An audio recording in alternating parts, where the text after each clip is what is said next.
Hey, welcome, everybody. It is noon, my time, Pacific time, and it is July 23rd, and it is the Sunday show. Yeah, the name of the show sucks because I couldn't think of anything better because I have no creativity. Deal with it. Somebody had mentioned earlier that usually these shows are bring your own topic. This one is bring your own topic. However, I wanted to have at least some kind of a little bit of topic, and I picked the topic: if the supernatural exists, does that necessitate God's existence? Obviously, the answer is no. But I still wanted to discuss a little bit because of some stuff that's been going on with me and some weird shit that's been happening. So let's see what's going on here. Make sure we got some audio working here because we all know that Google sucks sometimes and audio doesn't always work. So can the outside chat hear us? Give me a yay or nay or something to that effect. And while we're doing that, we've got MP in here. We got the doctor and we have Farhan. Yeah, Farhan of all people. He hasn't been around in ages. So. Farhan, hey buddy. How you doing? Farhan's like, I feel like I'm on an actual show. Yeah, well, this is the Sunday show. It isn't really much of a show. It's kind of just like a hangout with cool music and not much difference. But we like to be different. Well, hey, I tell you what though, go watch this, and then go watch what True Empiricism had just a few minutes ago on his test thing. Strange. I watched like 3 seconds of it or something, and I was like, this is really weird. But anyways, so the topic of this whole supernatural, if it exists, does God exist? Does it necessitate God? Now, clearly, I think the answer is no, right? But people have asked me before, why do I cling on to agnosticism, right? And why what is my things about when it comes to naturalism? I've always said I'm a methodological naturalist, but I've always said I'm not a ontological naturalist, right? I am not a metaphysical naturalist. And there's reasons for that, because I've had things I can't explain. And last night I ran into from a friend of mine on Facebook that I've known for 30 years. She's been my Facebook friend for many, many, many years. And I had a story one time where I was playing with a Ouija board, and I had a friend I guess they call it obsession if you're a Catholic.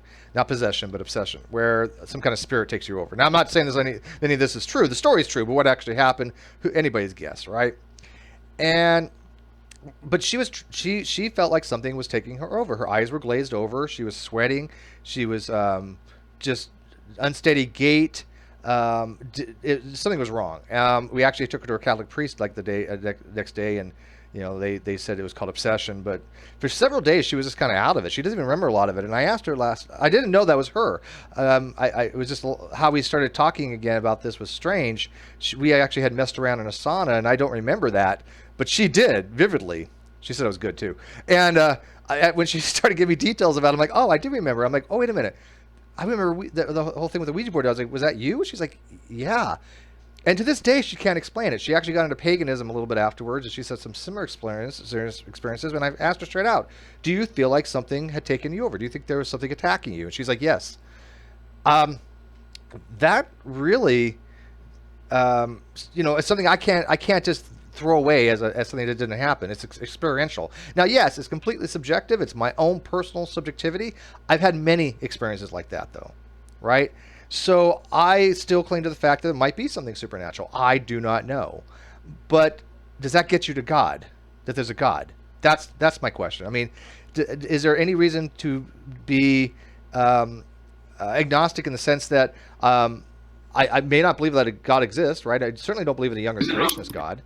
But can you be spiritual and believe there might be some kind of other forces out there, whether there be, I don't know, aliens from that dimension or demons or whatever, and not related to a God? Is that possible? Go ahead. What do you think? Well, I think we need to define what supernatural is first. Well, okay. I mean, good question. I mean, we've all had the definition of supernatural changed a little bit, and everybody has their own thing. I'm just using it as something that's what we consider to be something that doesn't follow the laws of nature, something that is out of the ordinary, something that would be considered to be supernatural by a general colloquial sense. Look I think that we all agree that an angel would be supernatural, would we not? Yeah, so outside the natural realm. Yeah, I mean, an angel, I would consider an angel supernatural. Now, if you want to make the philosophical argument that if something exists and an angel exists, it has to be part of the natural world, that's fine. It's just semantics at that point. Yeah. You can change you can get rid of the term supernatural and just say, okay, if entities exist that we are unable to see, that exist in a realm of some sorts that we are unable to interact with normally, that's what I'm going to be using as supernatural. Is that okay? Yeah. But then particles would be supernatural. But again, these are entities, okay, things with agency. Well, then they're beings. Entity is a very vague word. So I'm defining it very narrow. So I think the idea is like supernatural, because we've created the natural world. We have just a limited understanding of what we can experience, and so for all we know, there is a supernatural world out there that we don't perceive, but it's just outside of our experience. That's all that it really is. And what we experience, we just define arbitrarily as supernatural. So, for example, like there could be like spirits and all these things in their own existence, however that entails. There are other laws of reality that they exist in, but we don't have access to that or immediate access to it. So for them, it's normal. But for us, it's supernatural. That's the idea. I would disagree with that because I would say, well, I would have to disagree because you still have to leave open the fact that they could be natural. It's just that we just don't have an explanation on how they relate to the natural world. So just to deem that they're supernatural would just be more or less saying that we just are ignorant to the fact that they are natural, or if we can explain them being natural. Well, MP, what I think is generally being expressed when we talk about whether something is supernatural or natural is a good way of looking at it is if we had a complete understanding of the natural world, could we be able to account for that event or that entity or something like that? If we can't, how would we know? Probably not. How would we know when we have a complete understanding? You wouldn't, but that'd be irrelevant. You wouldn't be able to know, but that'd be irrelevant. The thing is, it's just a hypothetical scenario. If we had an ideal physics, and in principle, you couldn't explain this thing by appealing to that physics. It's something beyond the natural at that point. Right. We have just defined the supernatural as not being natural, but now we need to define what natural means. How about, again, I don't want to get bogged down in definitions. That's a lot of these conversations get bogged down in definitions. Steve, we know what you mean, Steve. Yeah, okay, so let's just go with a working definition. I'm just saying we need to be clear about what we are talking about. Okay, would you consider an angel to be supernatural, Nestle? No. A being created by an immortal being called God of some kind. Would you consider? What would you give me an example that you consider to be supernatural? Let's say a ghost. Oh, there you go. Okay, fine. There you go. Ghost. A person. Genies. A genie. Whatever. But if a person dies and they come back as a ghost, would you consider that supernatural? If I see a ghost, then I would. It's a bit difficult. How would you know it is? I'm not asking if you know or not. I'm saying straight out, it's a ghost. I'm telling you, it is a ghost. Is it supernatural? For the sake of argument, let's move forward with the definition. Yeah, Nestle, I don't. It is supernatural. Then it is supernatural. Yes. Okay, so ghost. Okay, great. That took 15 minutes to get nowhere. Okay, because we all agree upon the same stuff. Oh my God. Definition of natural. Definition of natural.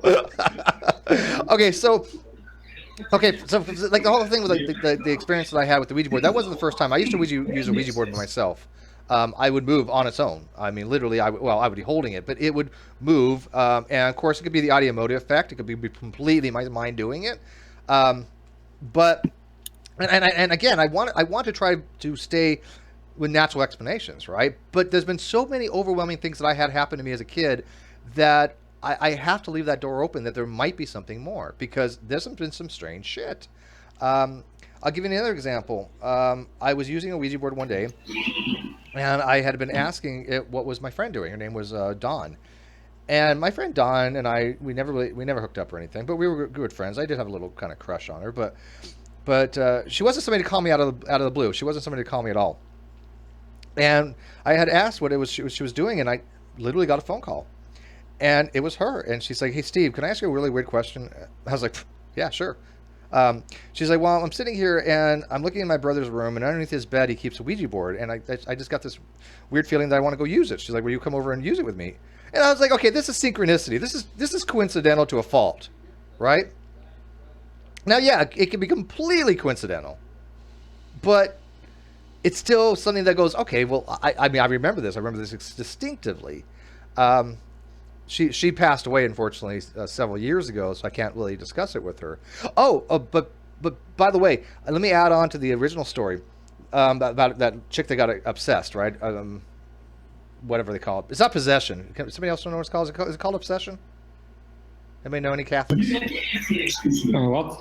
I think the Catholics call it obsession, diabolical obsession. I think it's called. I don't know. We'll have to ask a Catholic. Let's get Jim in here or Max hangs out. But yeah, somebody gets Max hangs out. But anyways, I had invited my friend over. His name was Morris. I've known him since like 6th grade. Well, actually even earlier. I think 3rd grade. And he was a Mormon. And I had told him what was going on. I said, "Hey, you know, we were playing with the board, and our friend here she's kind of tripping out. She's sweating. Her eyes are glazed over. They're dilated. She feels like something's attacking her. And she was not a religious person at all. She didn't buy any of this bullshit." And my friend said, "Sure." He came over. He's like, "Okay, I really don't put too much stock in this stuff, kind of thing, even though I'm Mormon." But he said, "Let's go ahead and do a prayer." Oppression. Thank you, Jim. Got it. Thank you, Jim. Oppression, and my friend said a prayer. He said, "Well, let's pray." And I was like, "Okay, I don't really buy into prayer, but let's check it out. Whatever."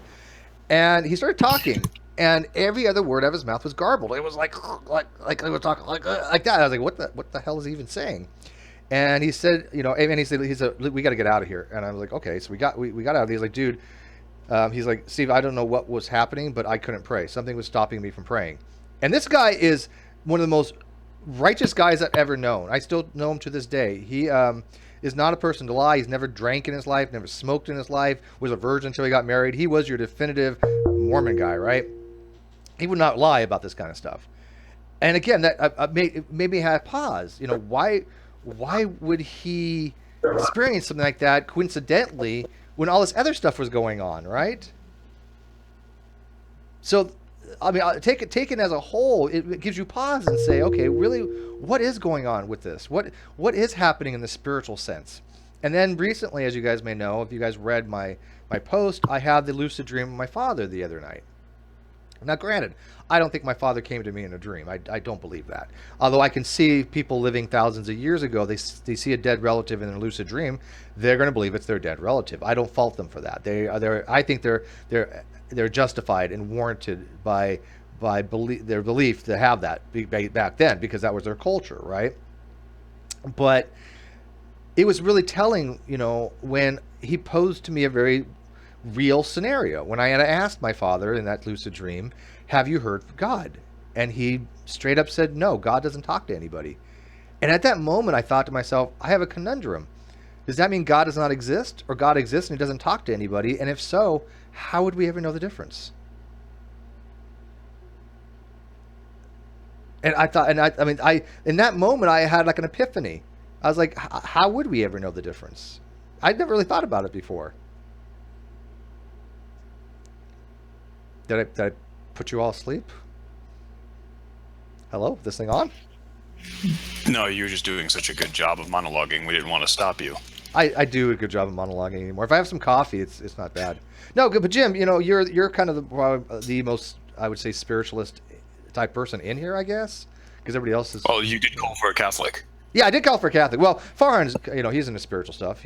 But what say you on this? I mean, what do you think? I mean, obviously, I hope you believe my story. You don't have to believe that whatever it was, what it is. But I'm relating to the story as it happened, as I best recollect, right? Yeah, sure. So, I definitely do believe that there are entities that are out there that we cannot perceive. And maybe it could be that, some of these things some of these prayers, something like that, either in some way they affect them or they push them away. That's probably the closest I can say. But that would require a mechanism, though, wouldn't it, Farhan? That would require some kind of a mechanism of why these words mean something to them. Right, it would. And I don't know what that would be, but I don't know either. That's the closest I could say, yeah. Yeah, I mean, there's ideas like that, because I'm coming from Islamic tradition perspective. We have similar ideas that, that there is something called sihr, which is magic. What that entails, what that means exactly, we don't know. But I mean, I have personal friends who have actually dabbled in some of these things, and they say things like, there's laws of not perceive, but they really are there. Now, how they work, why they work, we don't know yet. We don't have access to that. But all we know is that from years and centuries, perhaps, of experimentation, people have identified certain things. And they're not as simple as you press a button, something moves. It's maybe more subtle than that, but it works. And so the idea is that those things that work, that have an effect on reality, we would perceive as magic. See, that has a reality to it. Islamic tradition is very against that, though. It's considered as a disbelief. I can get that, but see, if that's the case, I would actually think that under controlled conditions, none of this shit works. I don't believe anybody has psychic ability. I don't believe anybody can do extrasensory stuff. I don't believe anybody could ever win the JREF Foundation, $1 million prize for demonstrating psychic ability or magic. I don't think anybody could ever do that, right? I think if these things exist, they don't manifest in a way that can be measured. And that's why we don't ever have evidence from a scientific point of view, from an evidential point of view. We don't see experiments where we can say, okay, let's demonstrate that a ghost exists or that a ghost is made up of physical matter of some kind. We don't have any ability to do that, right? Science doesn't even address the supernatural claim. However, if these things exist and they exist in a way that only work subjectively, only independently can they be validated, I'm much more open to that idea, because I can never convince anybody, about my experience. All right, I have an epistemic limit. You guys just have to, take on faith based on what you know about me, that I'm relating you a true story, which I am. But I will never convince anybody of it, and I'm not trying to. Right? If I was accept that we're a supernatural thing, right? Okay. I would agree with you on that. I have a different idea and philosophy that I don't want to bring into. It's not even philosophy; it's just my own personal thoughts that it's not worth getting into right now. But you are ultimately right. The only I don't really have an explanation for that. The only thing that I've thought is if there's a conscious entity who's doing things. So, for example, like if picking up this water bottle that I have on my desk and moving it around, for example, if that's really like an entity that's doing it by his own choice, and it just so happens that whenever I say, hey, invisible person, move this water bottle, he moves it. Choose not to do it at certain times. That's the closest I can think of. But other than that, I don't. I agree, but that requires some kind of reasoning behind why it doesn't work in science, and why we can't measure it. And somebody said in the live chat that they asked why the hell couldn't we measure supernatural? Because one, science doesn't deal with supernatural claims. We have no way to measure it because we have no way to test it. We know what experiment would you run to be able to even determine a supernatural causation? Again, right. I mean, I agree with that. I think ultimately, if someone has a materialistic perspective, they would ultimately just say, well, it's a natural phenomenon that we just don't understand yet. And I'm okay with that, but I don't know if I accept that personally, right? I'm in a kind of a quandary state. I want to accept naturalism, of course. I want, especially methodological naturalism, absolutely, and science, absolutely. But is it wrong for me to say that I've had so many experiences, more than I can just relate in one hangout, of things that I can't explain? Is it a God of the gaps to say, okay, well, you're just kind of attributing it to supernatural, or is it okay to say, you know what, these things are unexplained. There might be something to it, and I'm just holding out that possibility rather than accepting a supernatural causation. Is that acceptable? Like you just are defining supernatural as unexplained, though. Like anything, then it becomes back to the question I think Nessa was saying earlier. Then how are we defining supernatural? If you're just saying it's something I really can't explain, and I have a feeling that it's supernatural, then it's synonymous with being unexplained. Well, no, I'm not. They're not synonymous. Like for example, okay. Remember the whole thing I said about how do we determine God not existing and God just not interacting with people, right? By the same token, I have lucid dreams. You guys know that. Many of you have had lucid dreams. Some people call that astral projection, right? And they think that your soul literally leaves your body, your spirit leaves your body. They are indistinguishable from each other. Some people call it one, some people call it the other. And of course, the lucid dreaming is more of a natural thing. It's something we've actually determined does exist. How do we know the difference? What measurement would we use to say, okay, if this is a supernatural thing, in other words, your spirit leaving your body, which I think most of us would agree is supernatural, as opposed to just a lucid dream? We could do some experiments and see if we can ever demonstrate something we can't more explain even further. Like you leave your body and you go see an envelope that's sealed and you read what's in it. But I don't think anything could ever be conclusive. And a negative result doesn't demonstrate that it doesn't exist, right? Yeah. Oh shoot! I wasn't listening before. Puppies. But yeah, astral projection and lucid dreaming is something that is a very big deal in my life, and if there is something that is supernatural, I think it has something to do with dreams. Possible. I think dreams are the closest thing that I have come. Okay, so you lucid dream anything then. that might be supernatural. You do have lucid dreams? Jackie? Yeah, that's just me. Yeah? Okay, you do have lucid dreams, you said then? Yeah. Okay, but you don't. I have lucid dreams. Do you call them astral projection? Do you think that something actually physically leaves your body? Okay, so for me, it's a little bit more complicated than that. Am I breaking off, or? No, you're okay. How's my connection? You sound fine to me. Okay. So for me, when I go to sleep, I'm lucid dreaming. I've lucid dreamed all my life. The way for me to get into a state where it feels like astral projection, I have to have sleep paralysis first. So if that happens, is I have to take a nap during the day, and I need to fall asleep lying on my back. I'm in sleep paralysis, and then like in the middle of sleep paralysis, which I often do, but I have to like remind myself not to panic, and then like if I don't panic, I'm able to like lucid dream my way into something that resembles astral projection. I really cannot explain it. No, I understand you perfectly. I've done the same thing. Natural, or for me, because I am a naturalist. Like, it's hard for me to believe that there is supernatural things, but for me, the best explanation is that I have directed myself back into dreaming, except it's like a photograph. Like, I've captured a photograph of my bedroom and my surrounding environment.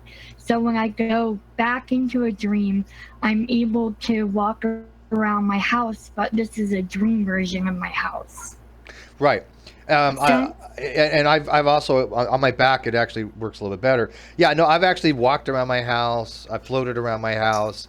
I've laid there and raised my arms up and looked right through them like they were translucent, and moved them around like you would any other 3D object, and just stared at them, and they would be translucent. Yeah. And then have you done this? You raise both your arms in that state. You're looking at them, right? And then you can actually touch them together, like your fingertips to fingertips. You can feel something. You have a tactile sensation. Yeah, you can feel something, but actually for me, this is gonna sound really, really ridiculous, but for me, when I'm in astral projection mode or whatever it is, whether it's natural or supernatural, whatever, like I don't really have my arms. They're wings, so it's kind of different for me in that. But there's sensory perception there, right? Yeah. There's senses, and in my regular dreams, I can do things like smell, and there's sense in my dream. I can smell things, and I dream in color, and I can touch things, and I feel cold and hot. It's like being in another reality. Yeah, yeah, it is. Now here's the thing. Like I said, if you would experience, okay, you're in modern times, right? You're a modern woman, right? As they say. If you were living, let's say, 2,000 years ago, and you have the same experience, because I'm going to hold to the assumption that if we experience these things now, our ancestors experienced these things. Okay. Yeah, I see no reason not to make that assumption. If they would experience something like this, it would be reasonable for them to really think they have left their body and traveled somewhere, like maybe the Enoch, right? Enoch experienced in a dream kind of thing. Could that not have been a lucid state, someone? Absolutely. Yeah. And so I would think it's more rational to actually think it is a lucid state rather than anything else.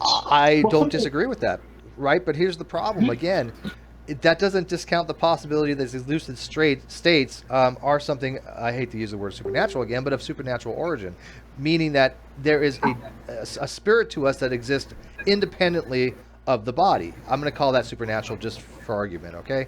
A dualism. But that would kind of mean that there's, again, a whole realm out there that we don't understand.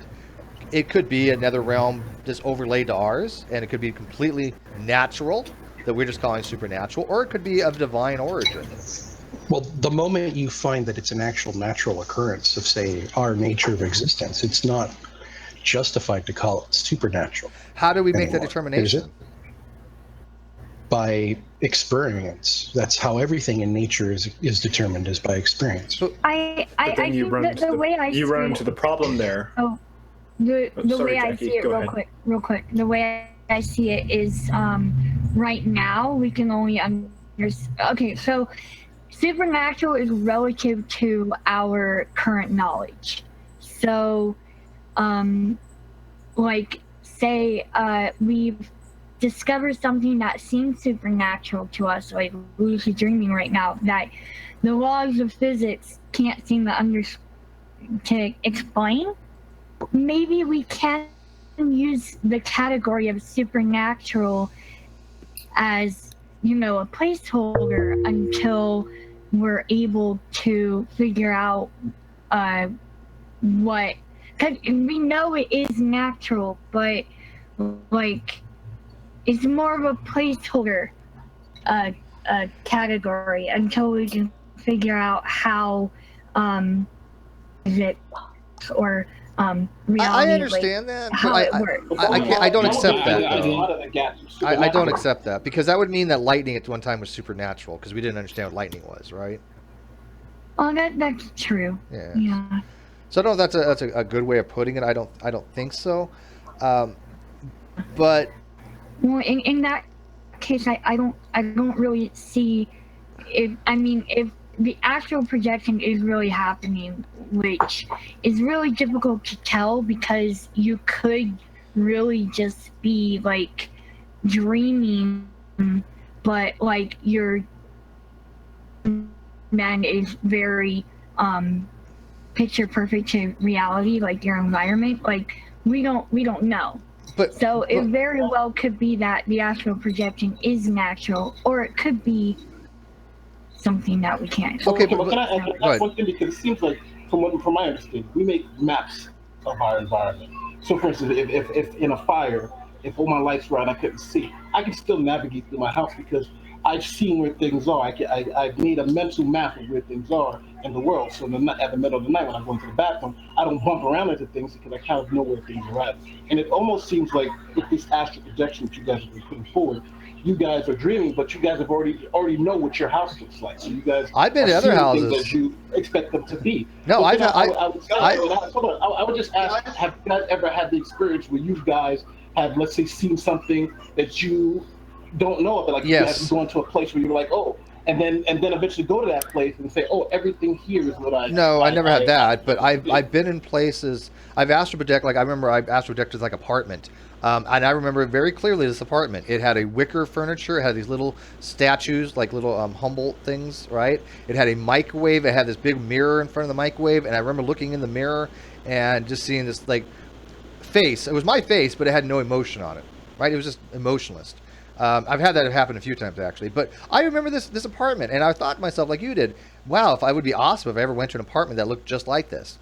But I'm not a very creative person. I just don't think of these things. I know where I got that from. But did you ever go to an apartment? Did you ever go to that apartment and see it, or it was? No. I don't have any recollection of ever seeing an apartment like that. Or see, that would make me. It would make me more understanding of it than it being just maybe just you dreaming of places that you've seen or places that you want to see. I've astral projected around my house. That's that's explainable. But me saying I actually projected to this apartment before that I've never seen. Then I went to that apartment and everything was the same. Then that's something that would be like, okay, that would be really cool, right? I've never had that kind of confirmation. But I mean, I've had lucid dreams where I've gone to other planets and other landscapes. I mean, I've gone from like one yeah, to a desert to. I really... remember one. I mean, I remember it was like okay, it was like a landscape of a desert, and I just remember like waving my hand, and then moving that to another landscape, and it was like this Arctic thing. And then I moved it again. Here, I wasn't much in Lovecraft.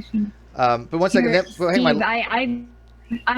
I have another thing that's happened to me that I find to be pretty interesting, and that's actually I have dreamt things that happen in the future, like that, and my dreams have predicted future events, but it's not like global scale events. It's just like little mundane things that happen in my life, like I don't remember if this is happening or not, but this is just an example. Like, I'll dream that I some like a very specific place or something, and then that happens like a few days later. Like a place, oh, I see this place I've never been to, and then a few days later, I'm there. Like it's like little random mundane. Can I explain? Oh, sorry. Go ahead. I actually lucid dream. I had to train myself to do it, and it's actually a totally reasonable phenomenon. It's exactly as Steve said, that it's created by the brain. You know, memories that are translated. Now, whether you have been somewhere or not, I can't testify to that, but I can guarantee that there's a chance you've at least seen the place to have it in a lucid dream, because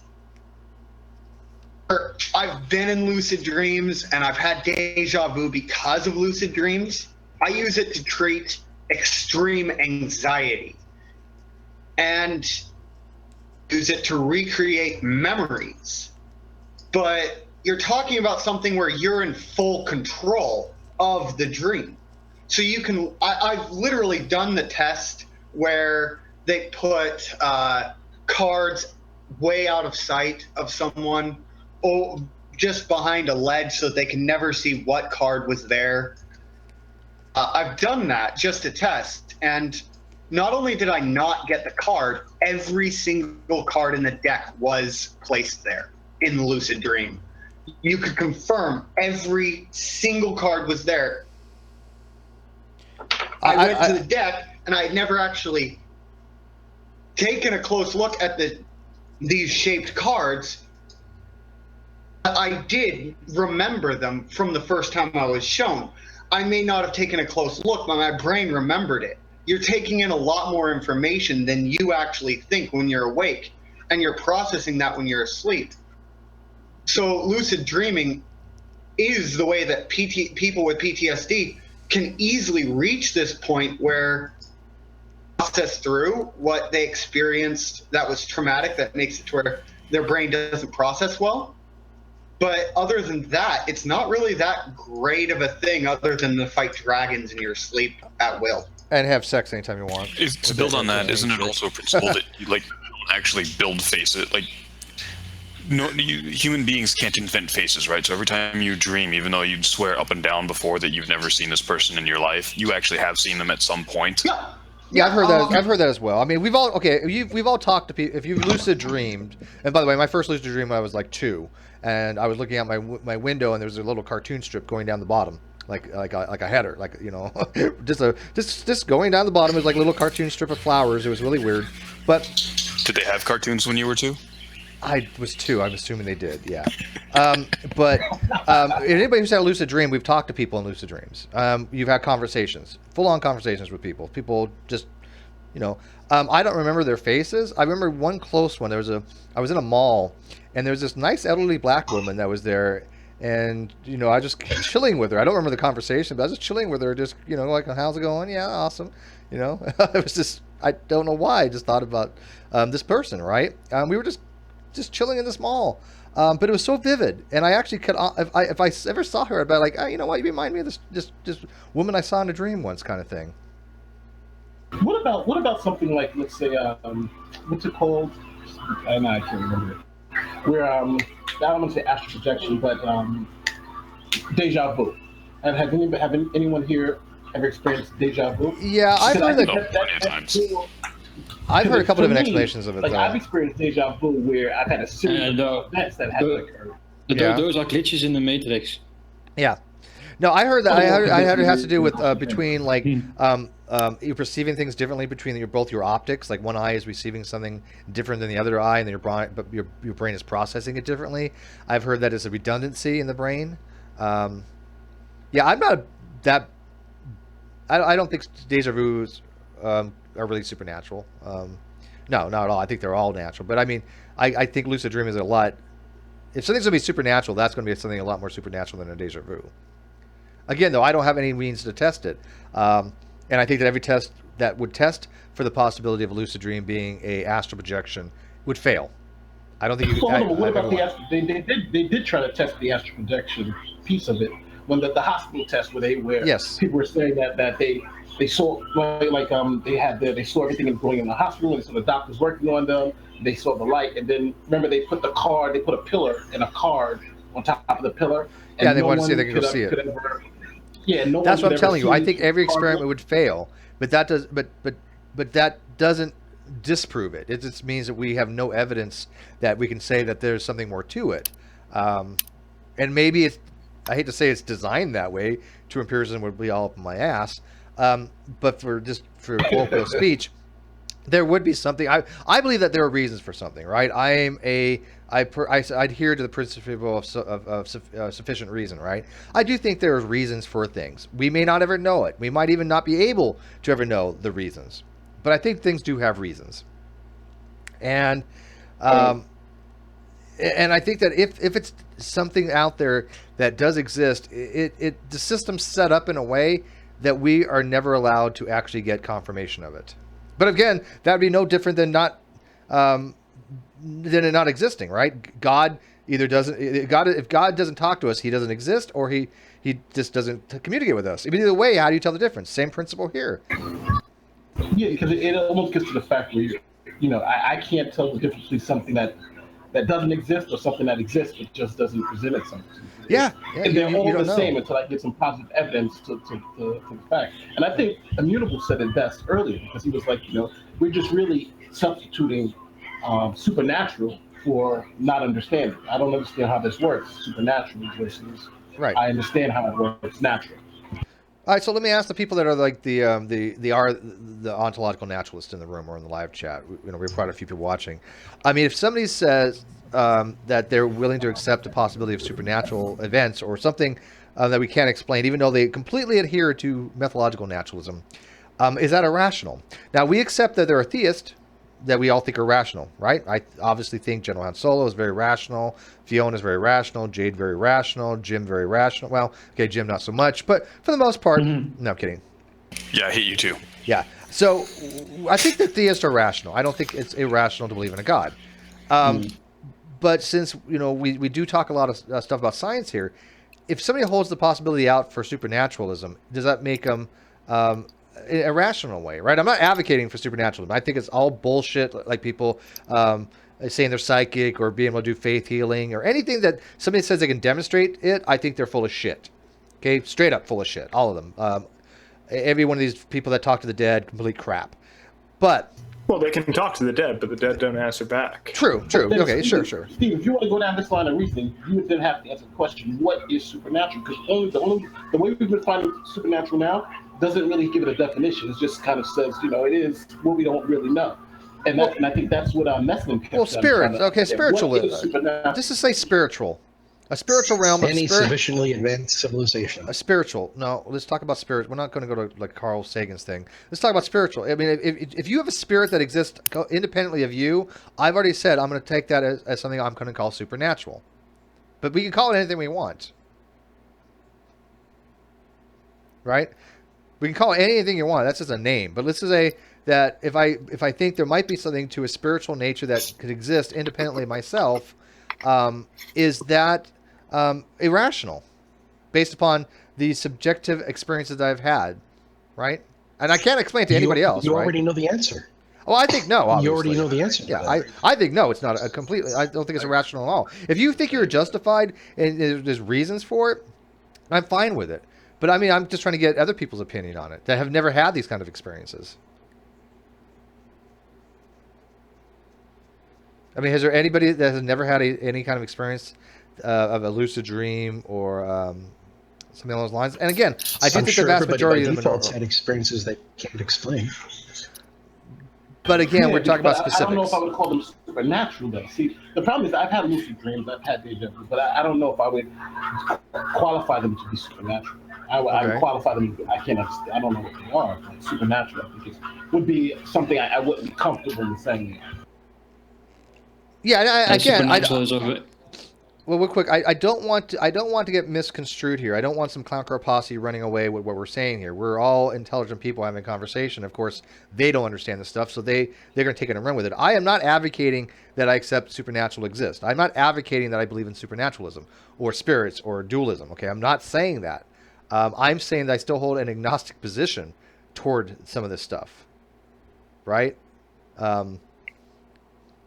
So I just want to clarify that. I hold the position that the supernatural is by definition indistinguishable from something that doesn't exist.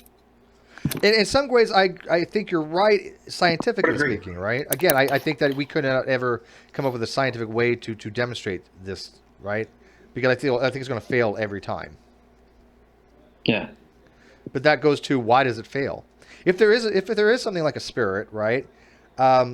Why does it fail? Why can't science ever find this stuff? Either A, it doesn't exist, or there's some reasoning why it's not detectable to us in some ways.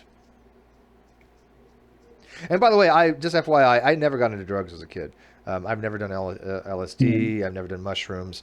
I smoked pot once or twice in my life. Well, okay, maybe 3 or 4 times. But I hate pot. I wanted to... sorry. Go ahead.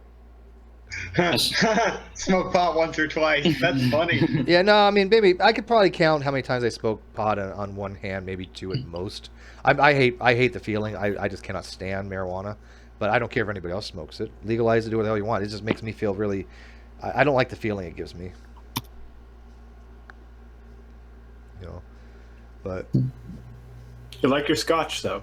I like a good scotch. The Jameson I had the other day wasn't that great. I rather had a Buchanan. Matter of fact, I probably should have some wine, huh? No, it's not rum and coconut, is it?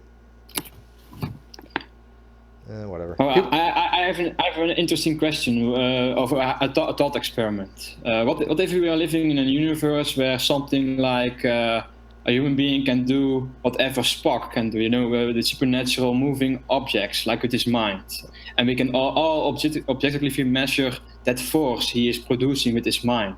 Mm-hmm. Would that be supernatural or natural in that world? Well, if it was natural, like a fifth limb. Yeah, if it was commonplace, I would be okay with calling it natural. Yeah, so now we have actually now made the distinction between natural and supernatural. But again, I don't care about the words. We need to stop worrying about the definitions. Who cares about the words? We need to make the clear distinction what we are talking about. If I have a spirit that exists independently of the body, I am calling that supernatural. You can call it natural. You can call it anything you want. I'm just using that label to define that. That's it. That's it. I don't know why anybody needs to make it more complicated than that, right?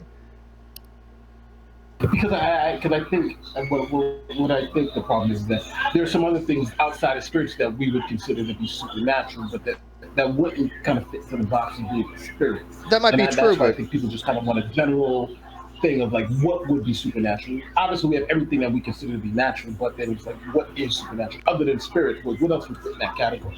I think that's confusing. Yeah, no, I agree, and that's what I'm saying. I don't think there's psychic ability. I don't think people can move things with their mind. I don't believe in anything like the tarot card or crap like that. However, again, I've had some weird shit with Ouija boards, but yeah, no, I'm just saying that like a lucid dream being an astral projection, that would be what I'm referring to as supernatural. Your spirit is leaving your body.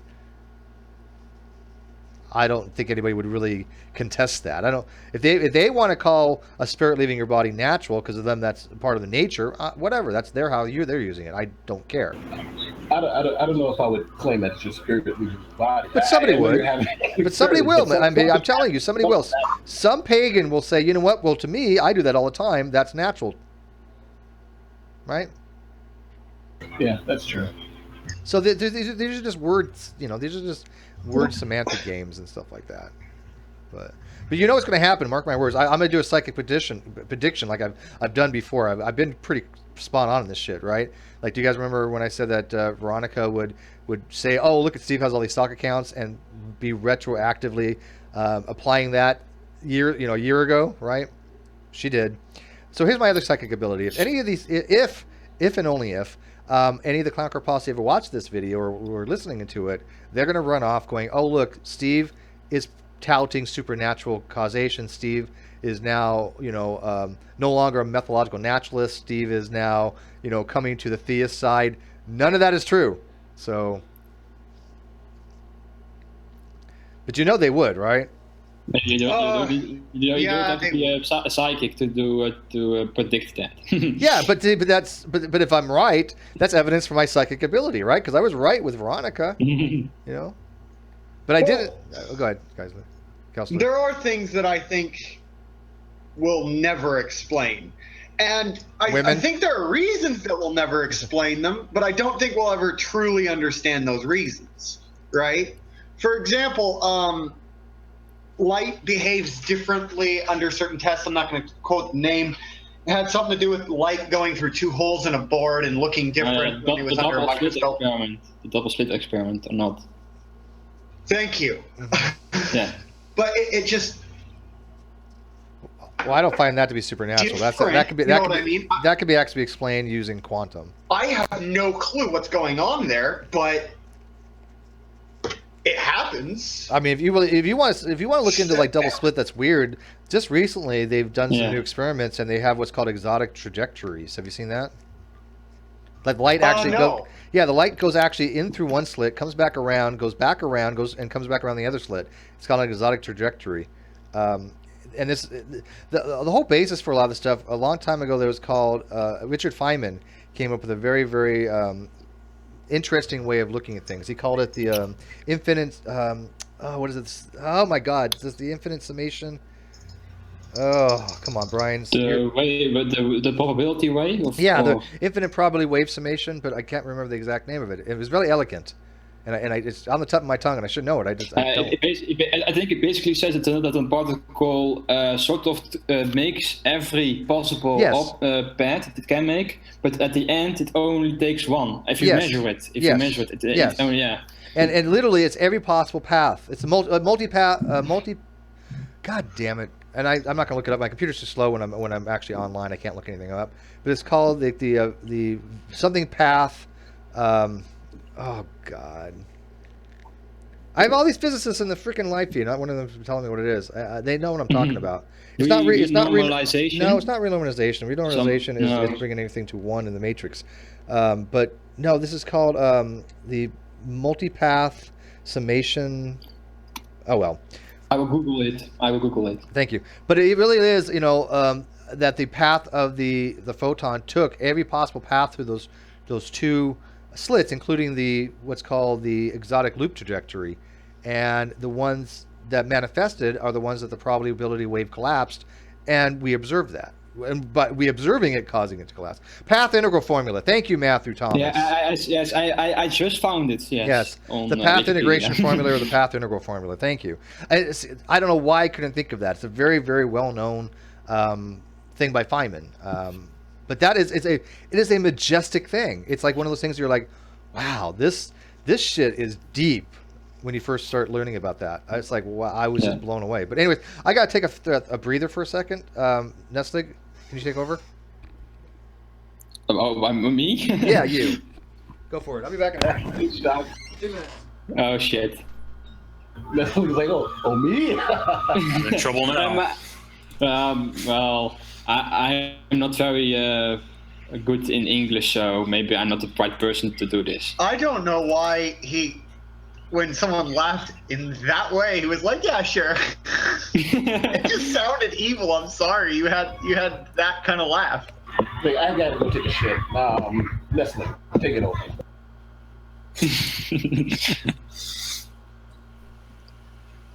And so, astral projecting from the bathroom right now. Like, oh my god, what's going on in the hangout? So, any suggestions for a new? Oh, I mean, I could explain how lucid dreaming is achievable easily to people. I mean, all you really have to do is think that you want to fly once every couple of hours for a couple of months, and you'll start naturally doing it in real life. And in the dream, you'll just do it, or you can just look at your hands every couple hours. It's very simple. My English is pretty good. You said you pretend to act like you can fly for a couple of days, and you don't actually start doing it, like flying, or I didn't. No. Can you explain it again? You're not pretending that you can fly. Just think, I want to fly. And in the dream, when you think you want to fly, you just fly. It's not necessarily pretending. It's one of those checking whether you're in the dream. I find it to be interesting that things that can be easily verified, like this lucid dreaming thing. Okay, I astral project around my apartment. Okay, great, because you know what's around the apartment. But have you astral project, to an apartment that you've never been to, and then eventually go to that apartment and say, "Oh wow, I've been here before." It seems like anytime it can be verified, that evidence is lacking. But then it's like, as long as it's like up in the air, where it could be, it could not be, then we kind of like, it's still there. So it leaves me to always believe that just because we can't explain it doesn't mean it's supernatural. It's just something that we can't. It's like somebody said before, it's supernatural of the gaps, not God of the gaps.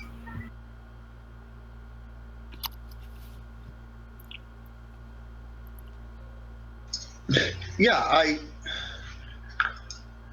don't know. I see supernatural as just quite literally saying that's not physically possible. You might as well be saying it, because when you're looking at the natural world, most of the time you're mostly going to look at things that are documented by physics or by some form of science. But when it comes down to it,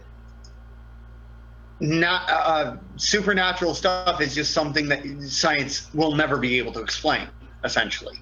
Yeah. But if you went back 200 years, then that box that you just opened up would be huge. People would say, well, science will never be able to explain lightning, or the way the moon works, and then as science starts explaining them, then okay, these things come out of the realm of being supernatural to just regular natural things, and that's kind of the box that now you put in. You made the statement that this things that science will never be able to explain. But then I think that's the ultimate God of the gaps argument, because eventually, if science does explain it, then guess what? It's not supernatural. Yeah. I'm not. Lightning were supernatural miracles by God or gods 1,000 years ago, but now we don't know. It's just electricity, or very strong electricity. Go ahead, Kelser. Yeah. I don't know much about electricity myself, right? But I've had someone say that it's supernatural that, and he used a distance, right? Now I'm going to quote he said it was from Stanwood to Seattle. That is the most accurate way. I'm trying to explain things that I don't understand. This is fucking retarded. But if I was to make a reference of my size to a electron or something like that, people said that the distance between an electron and its corresponding neutron is something like the distance from Stanwood to Seattle, right? And they straight up act like that means that there's something supernatural about that, as if those huge gaps something for it to work. And physics is why it wouldn't need something in the middle to work. It's explaining that, you know? But most of the people that claim supernatural stuff for these things wouldn't read those papers, you know? Wouldn't.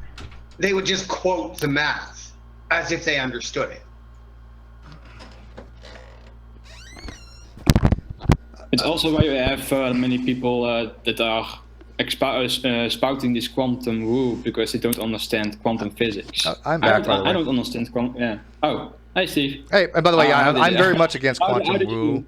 Quantum. If people throw the word quantum out in the reference to themselves, it makes it sound like, oh, it's mysterious. Now, granted, nobody understands quantum, but it's not like I think it's mystical. I don't think it's spiritual. But quantum is some weird stuff. I mean, entanglement is weird enough. I mean, spooky at a distance. I don't even know if I mean, do you accept local realism? What is that? Local realism is twofold. One, that the local sphere of influence of a particle is only within a certain amount. In other words, I don't have a communication system set up between two particles they're further away than what a normal light communication would allow. Like, for example, I take two entangled particles and I separate them at a vast distance. If I measure the spin of one, automatically the other one's going to spin the opposite spin, no matter how far away they are. They've done the experiments. They've calculated it over 10,000 times the speed of light would require to get that information from one to the other. Local realism is that there is no information literally going from one to the other. It's just something in the system itself, and that. Yeah. So I mean, I don't know, right? Some people are positive there's like a quantum wormhole that gives information from one to the other. But entanglement is weird stuff, you know. Yeah. It really is. It's because humans haven't been exposed to something like it. We have all been exposed to like the world that we are in. The macro scale, world. Not on the universal. Yeah, not even on the universal scale. Which is also pretty weird. Like, and there is no up and down in space. Yeah. But up and down is something we all are quite familiar with, even though it doesn't really exist.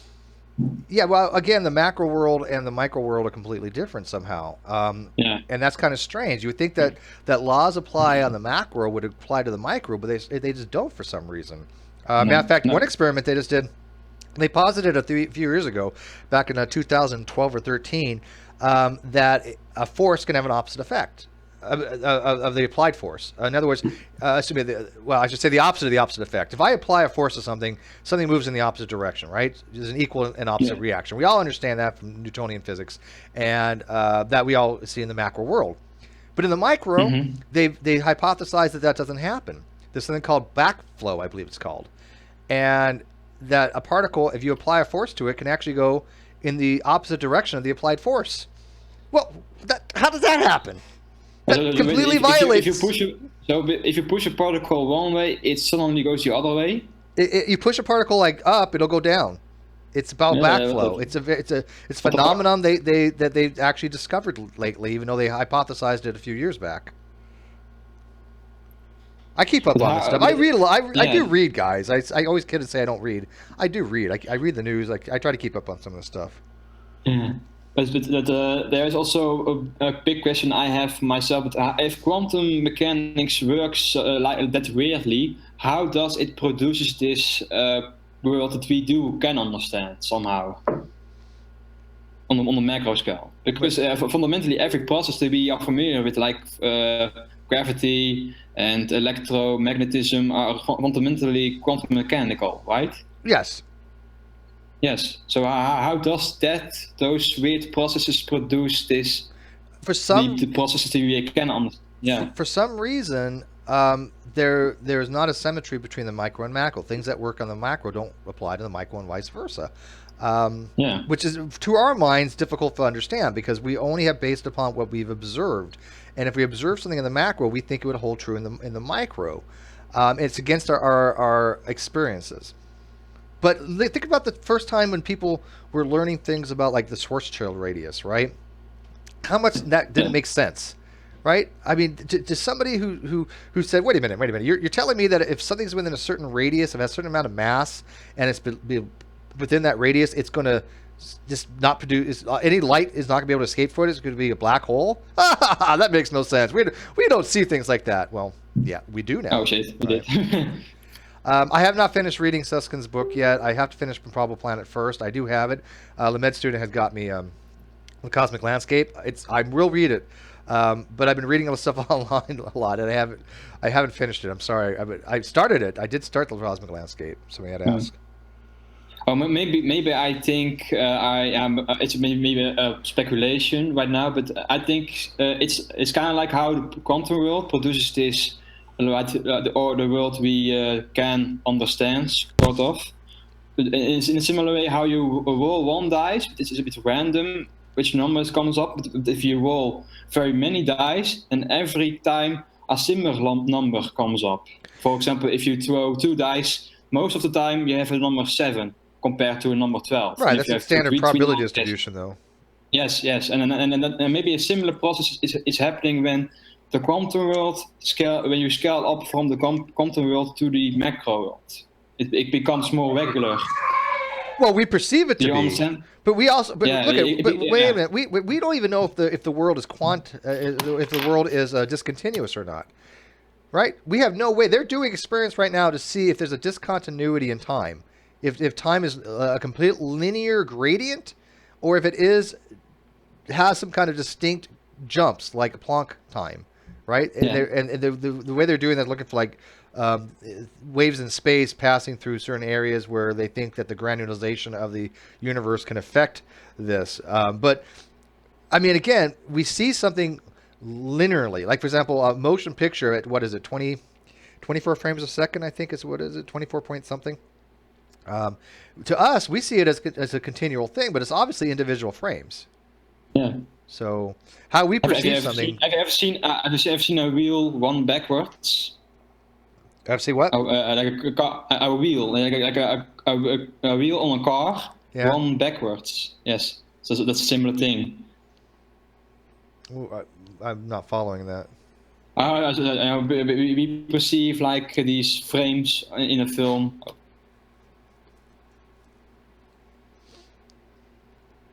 No, you cut out. Oh, did we lose him? Oh. Anyways, the link to get in, if you guys want to talk about anything, it's open topic now. We've got, 70 plus people watching. Somebody said something about another hangout, and they shut that one down to watch this one. First of all, why would you watch any other hangout? But I don't see any hangouts going on, so I don't know what they were talking about. Oh, hey. I just got an email from Dr. Jerry Bergman. Sorry, I have been buried with work the last few days. Hope to see if everything I have done right to hook up on the internet. P.S. Could you rate the reviews in my new book? I haven't read your new book, but I can look at it. Do you guys want me to send the link for Jerry Bergman to come in here? See if he'll come in. Yeah, sure. I mean, we at least get in, like, kind of give say hi to him and. Kind of give him a heads up of what we're kind of looking for to talk. Hang on.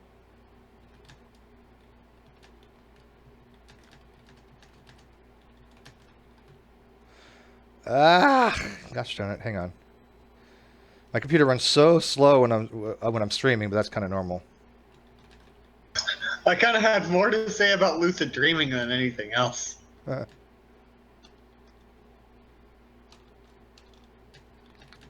All right, let's see if he pops on by. He seems like a really pleasant guy, to be honest with you.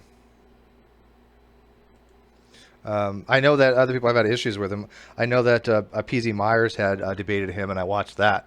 And I think PZ's right. He does tend to gish gallop, and he throws just stuff that has nothing to do with evolution. The book that he's promoting now is called The Darwin Effect. He's talking about Nazism, eugenics, racism, communism, capitalism, sexism. It's like, come on, what does any of this have to do with evolution, right? But I'd rather talk about the human chromosome number 2 if he comes in, because that's been a big thing, and he wants to talk about Tompkins' work, I think. Didn't G-Man just destroy PC Myers in a debate? Okay, yeah. Oh, God, PC was like, this is surreal. It's PC Meyer. Yeah, he couldn't pronounce his name. No, and PZ Meyer, he broke the world record in mathematics as well.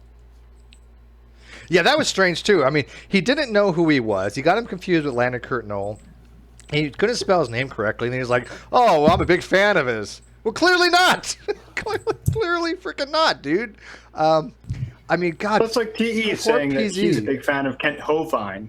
Same and then thing. Spelling his name wrong, not knowing any of his arguments. What is wrong with these people? Perpetually pronouncing his name wrong. I don't know how Jerry Bergman expects me to review a book that I haven't read. At least, like Dr. Rana, he emailed or he sent me Dinosaur Blood and the Age of the Earth, and I thought it was pretty decent, short, concise. I think that he made a few leaps that I think Dr. Schweitzer didn't agree with. I don't know why they call it Dinosaur Blood, but I think overall it was I learned something from it, right? I mean, I learned more about collagen than I didn't know before. I learned a lot more about Dr. Mary Schweitzer's history that I didn't know before. And that's, if I learned something from a book, then it's okay. I don't think he really made any huge gaffes, per se, right, from my limited understanding.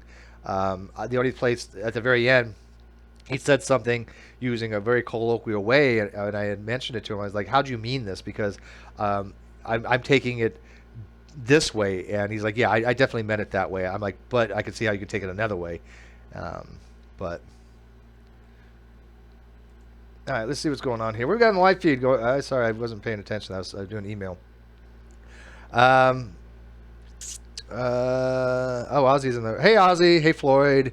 What do you guys think about all this? Am I just lost my freaking mind? Am I going crazy? What do you guys think? That actually does kind of... Going back to your original topic, right? Does the existence of the supernatural disprove God? And then going back to this thing about the dream where your dad said that God doesn't talk to anyone. Right. And you were asking how would we tell the difference between God not existing and God not talking to anyone? Right. Like a deistic God would be a God that just doesn't get involved in people's lives, right? A non-personal. Right, but do you think direct communication with God would be the only means we have of measuring or... Not necessarily, but I mean, but again, if there's no communication, if I ask the question, have you heard God? If one person answers, well, they both answer the same thing, no, God doesn't talk to anybody. One could mean that as God doesn't talk to anybody because he doesn't exist. That would hold true. And the other person could mean it as God exists, but he just doesn't talk to anybody. How would I decide which is the case? Both of them are true in that case, right? God doesn't talk to anybody, but in one case he doesn't exist, in the other case he does, but... I guess that's a question, right? Like, would there be other ways to experience or detect or understand God, right? Aside from direct communication. And I mean, like a year ago, Skyler probably would have said yes. But I know he's not a deist anymore, but I'm just throwing that out as an example. Ozzy says... I just like trying to find the exception. Real quick, Ozzy says, lots to say on the matter, but I'm recovering from laryngitis. Oh, I'm sorry to hear that. Yeah, I'm sure. Ozzy always has lots to say about stuff, but I think it's an interesting topic. I think this is kind of actually interesting to me. That's why I kind of want to have it as a topic, because I do have these experiences. And again, I'm not advocating that I actually believe that they're supernatural, but I'm really kind of more questioning is how do we determine the difference? It's just belief, and yet. As somebody who I tend to go to doxastic and voluntarism, I'm not choosing to believe one way or another whether it's supernatural or not. Those decisions are made for me by my brain processes, are they not? I don't pick and choose what I believe, really, do I? I don't think that belief is bound to what we want.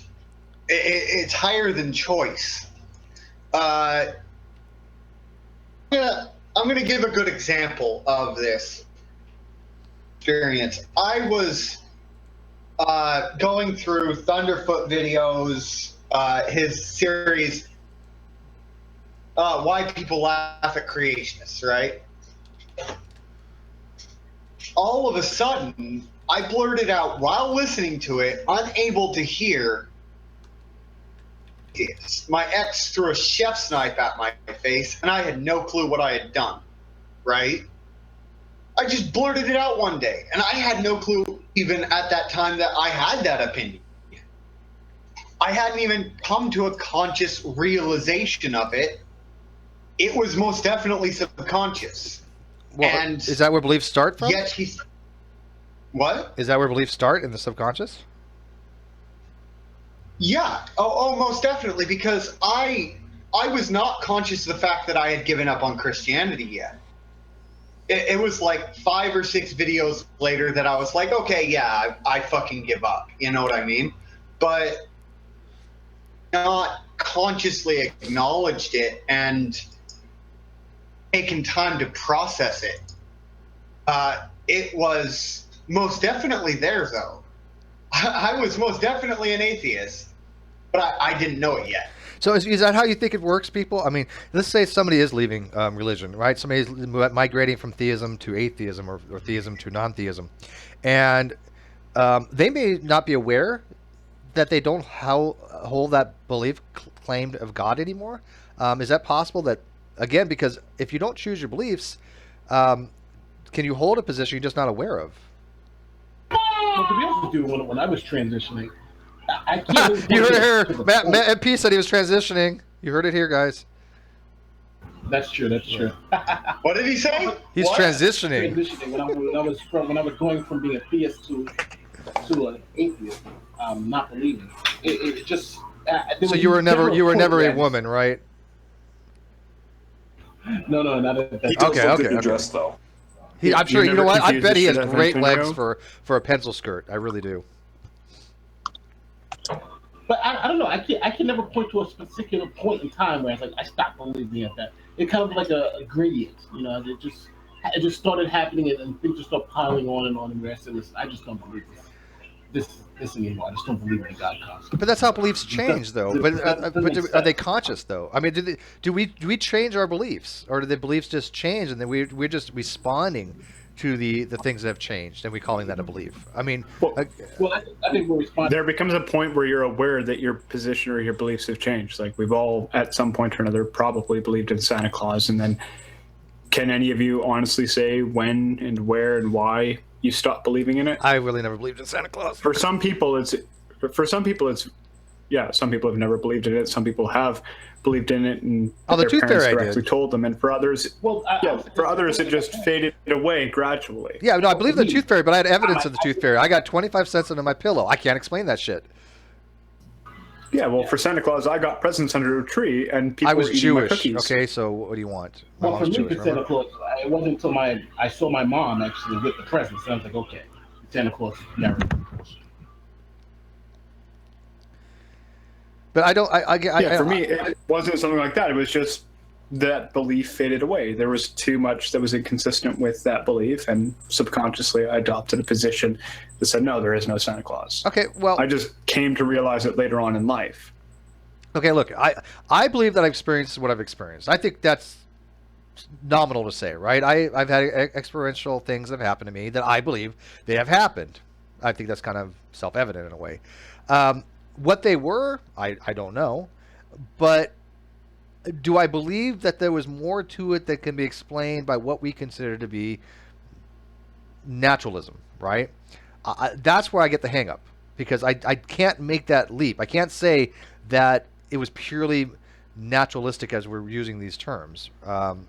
Yet I want to be rational, right? I don't want to be considered somebody who's irrational. But in order to be rational, I have to consider the possibility there was something more to it, because I have experienced many things. Other people may not, right? So they don't. Somebody could go their whole life and not experience anything that they consider out of the ordinary. That's fine. And there's other people who might experience a lot more than we have. Some people may have seen an entity that really was an entity. Hell if I know. I doubt it, but whatever. Somebody may really have been abducted by aliens and butt probed. Who knows? I think a lot more people already have than realize. No. Well, same thing. I hate to use this as the old trope, but you know, the movie Contact.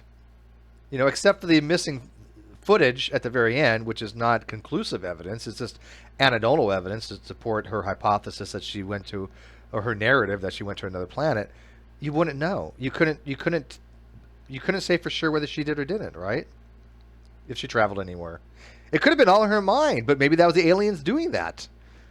Again, you don't know. And I don't like epistemic uncertainty on that. I just don't.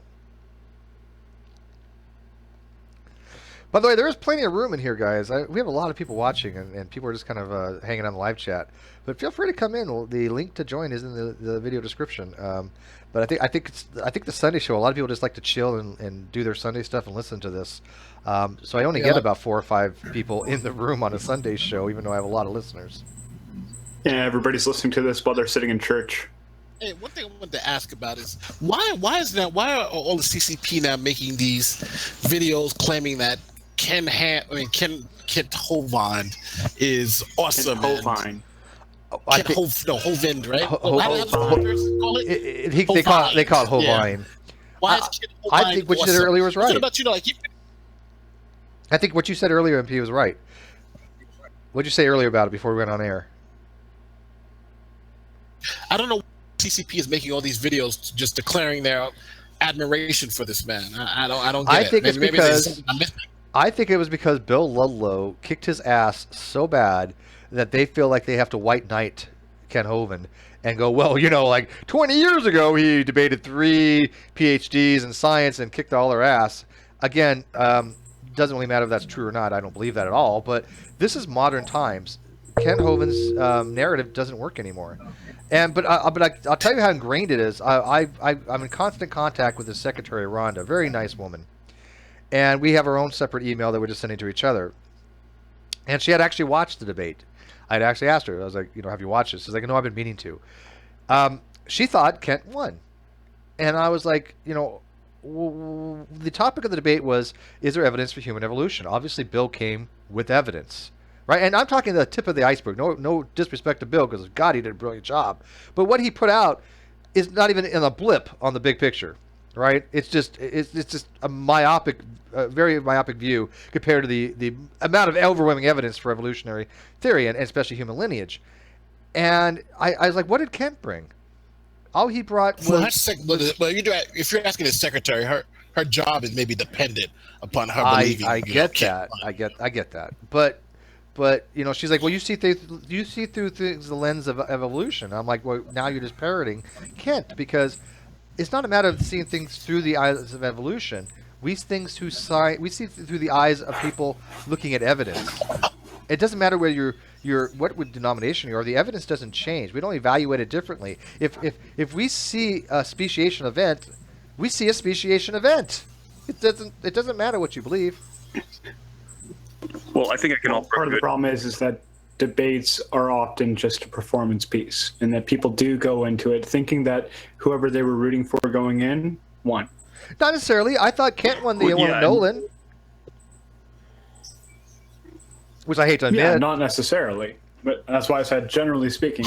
But you're dealing with people who support Kent Hovind, like people like G-Man, are still people who think that evolution says that dogs will give birth to non-dogs. Tommy still thinks that. He was talking about this morning. To accept. You don't have to pay.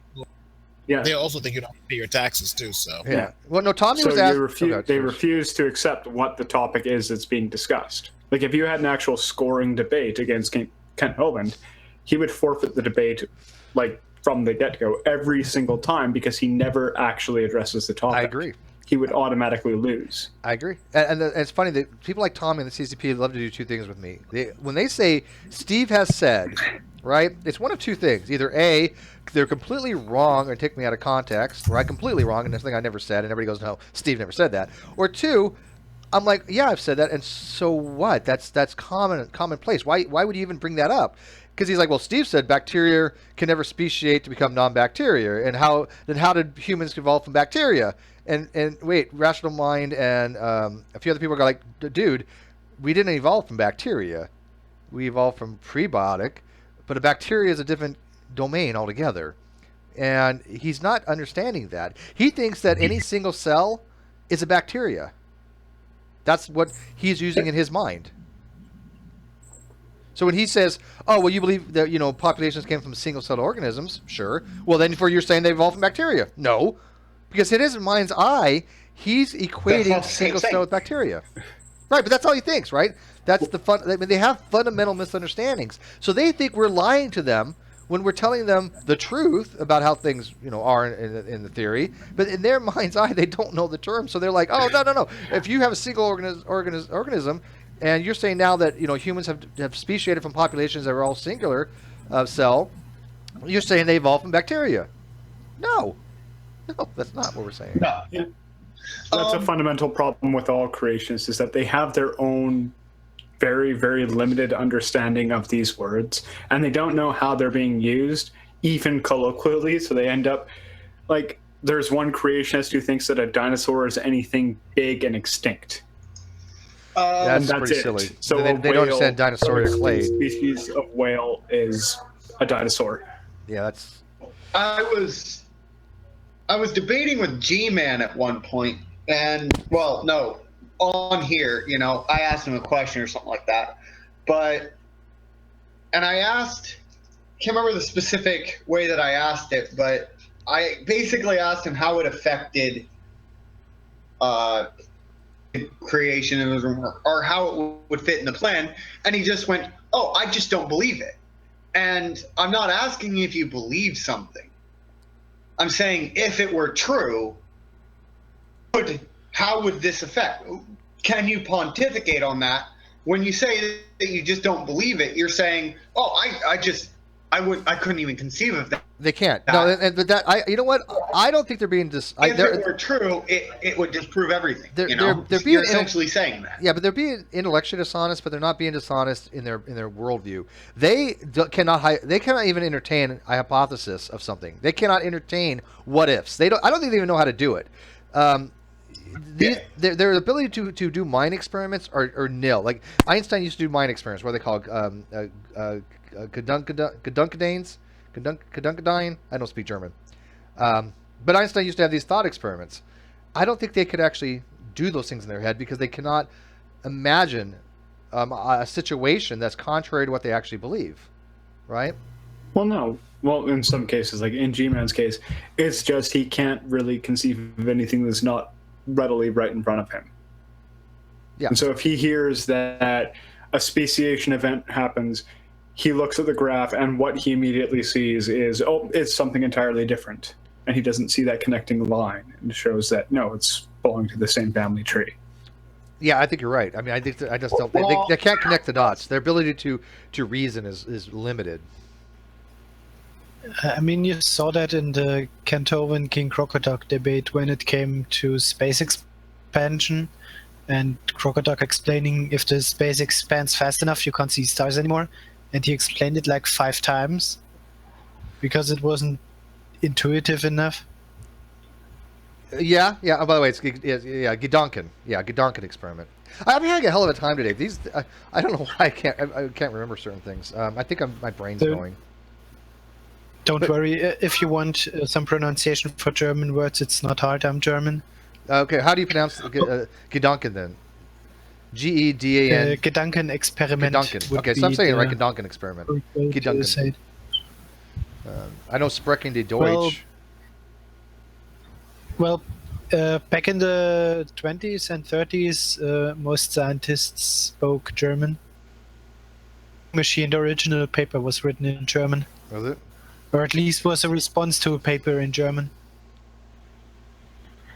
Germany's had some good scientists. No question about it. What theories? I just wanted to jump in real quick. I actually was fortunate enough to know several actually open-minded Christians that if you ask them what their theory on dinosaurs and stuff like that was, they said, oh yeah, they believed it because to them, idea of 3 separate quote-unquote dragon references in the Bible, that 2 of them were actually referring to dinosaurs. Right, because they have to latch on to anything that they can make an argument for to support their narrative, no matter how silly or how ridiculous it is, right? They have nothing else. There's just no evidence. Matter of fact, that strange dude that came around the other day, that presuppositionist bishop or something. He was really strange. But he even said there's no evidence for a young Earth, and he's a young Earth creationist. And then he said he's also a flat Earther, and I'm like, okay, I think you're just trolling at this point. But holy shit, you had an honest preceptor in the room? I think he was just a troll. I don't know if he even buys into precept. It was a weird dialogue that I had with him after all that. So anyway, shall I go ahead? That reminds me how harsh Ken Tobin is towards flat earthers and tries to debunk them. The irony, though, isn't it? The irony. Yeah, and then I often watch the Ken Tobin videos because it's kind of because since I moved out, I can't help my grandpa with his computer anymore, and he reminds me so much of my grandpa trying to use the computer on call, but not like Hangout or Skype. No, he just holds the telephone to the microphone. Yeah, well, what's funny is I've noticed a lot of Luddites, right? A lot of elderly people, they don't know how to use computers. Well, matter of fact, when I was talking to Dr. Bergman and Dr. Humphreys, neither one of them really knew how to do a lot of stuff with technology. So it's not uncommon, right? It really isn't. Hey, Richard. Can you hear me? Yeah, we can hear you. Yeah, we can hear you. We can hear you. Okay.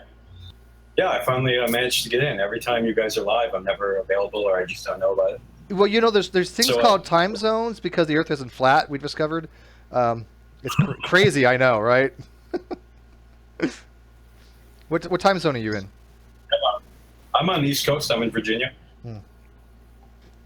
Yeah, I try to plan my hangouts where I at least get the most amount of people watching. It's just very difficult, especially people being in Sydney and Perth and Great Britain and all over the place, But yeah, great, awesome, glad you're here. Just dumped the AUTZ.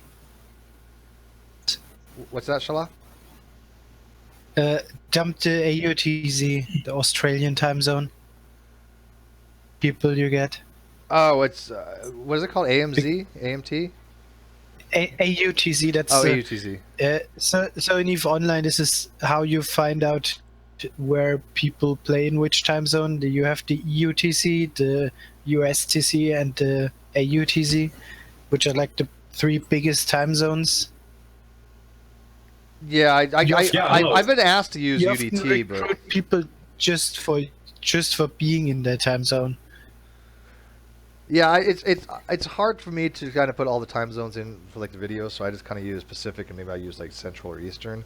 No, Tom says we need to have Steve say Gay Duncan experiment for the soundboard.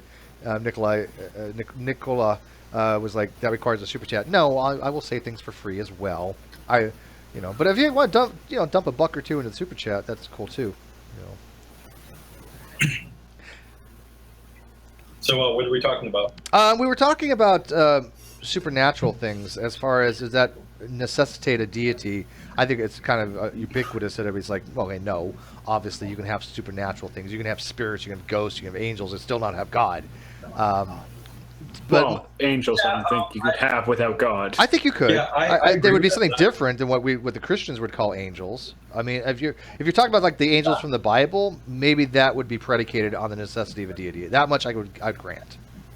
Yeah, the angels of any monotheistic religion. What's that, Richard? Why wouldn't angels be natural?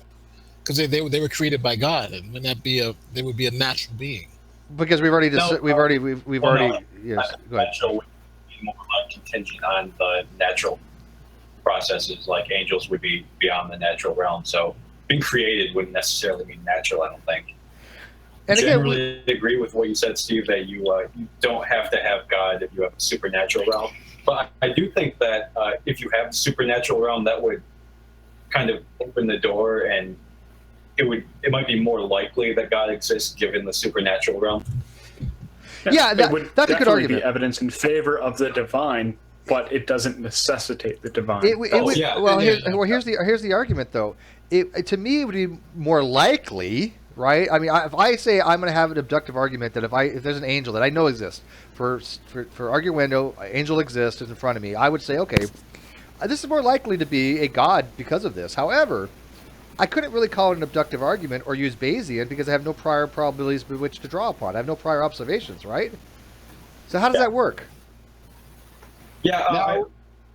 Yeah, go ahead. Sorry, I was just going to say, are we talking about angels as supernatural beings or just winged individuals like with the Anunnaki? Supernatural beings. No. Those people that believe in stuff like that. I can't remember what they're called.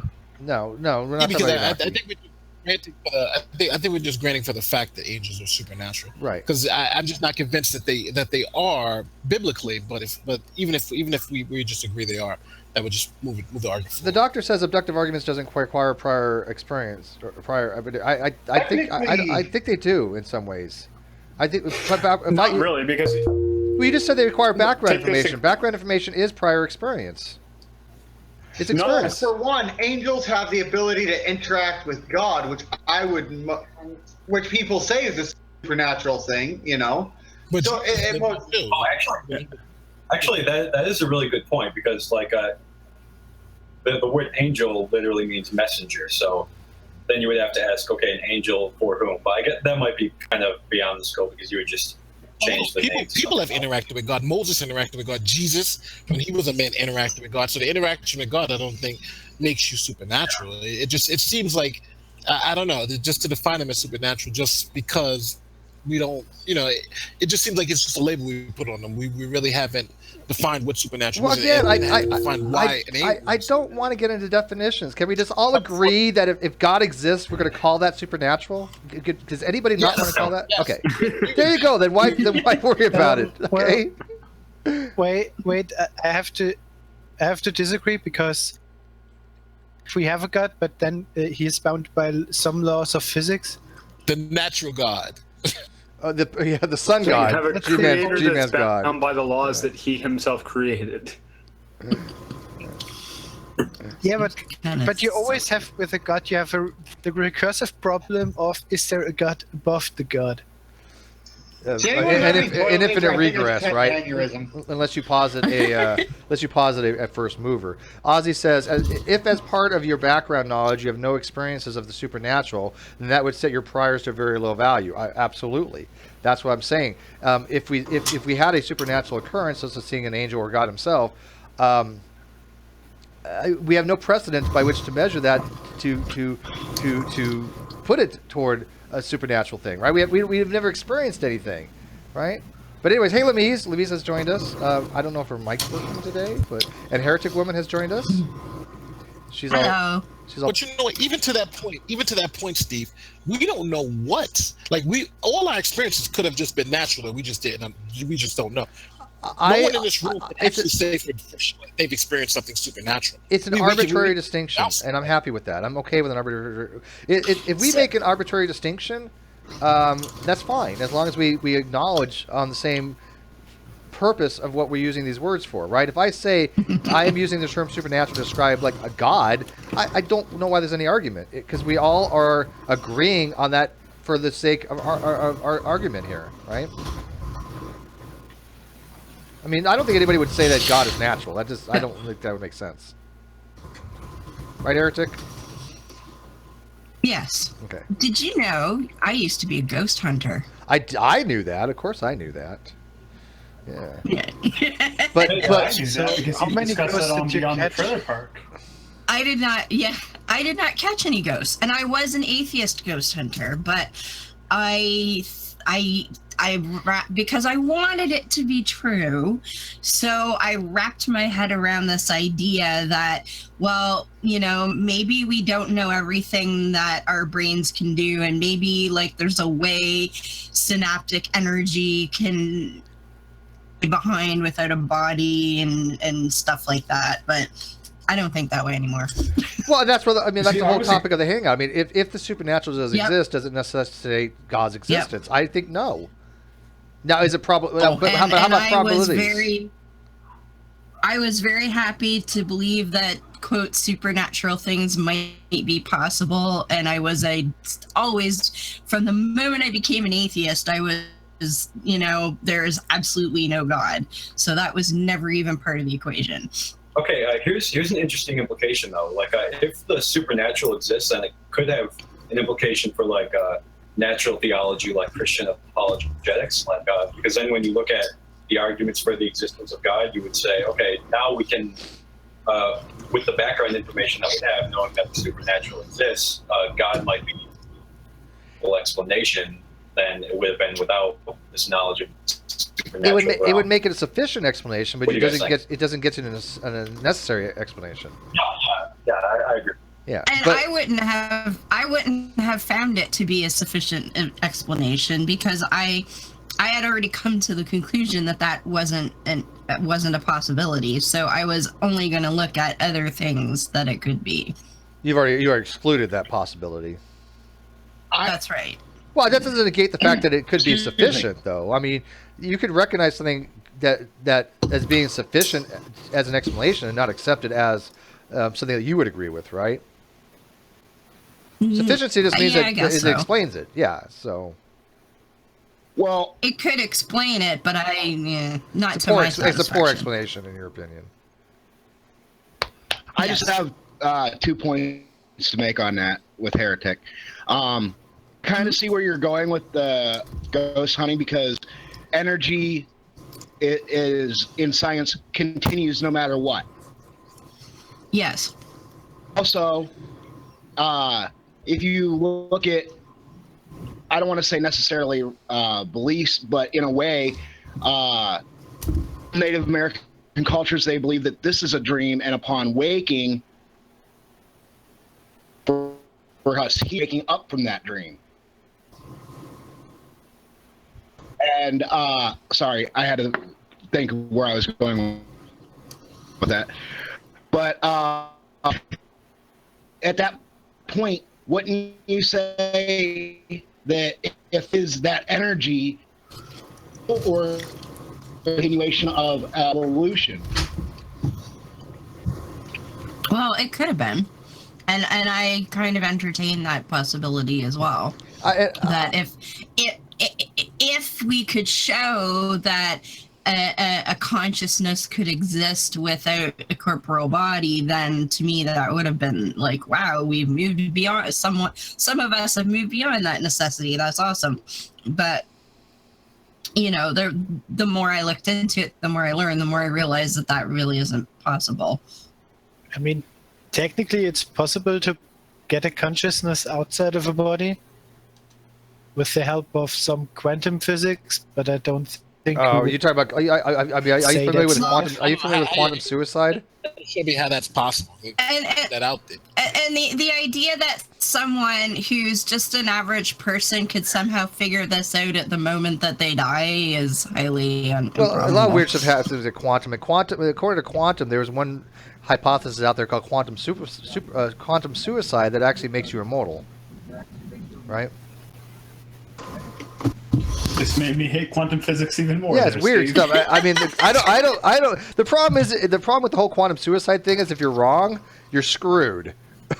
So it's not a test that anybody really wants to. The whole quantum thing is that people throw out the word quantum willfully, just whenever they use it as a placeholder for whatever idea that they have. Yeah, no, but this is actually a real hypothesis. I don't agree with it, but whatever. What's that? Mm-hmm. I'm sorry, what? What were you saying? Shallow said something. I just clarified that I didn't just throw out quantum without any idea what kind of quantum. Gotcha. I gotcha. I know you didn't, but whenever I hear the word quantum, it doesn't matter who says it. It could be a quantum physicist talking about it. I just groan a little.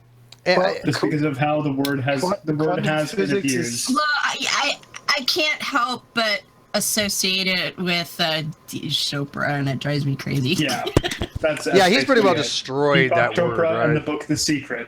I know. It's The like Secret. I hear it's They like made a movie out of that. My brain glazes over. It's like, oh no, here comes the word salad. Well, if it's any consolidations, the Nazis also didn't like quantum physics.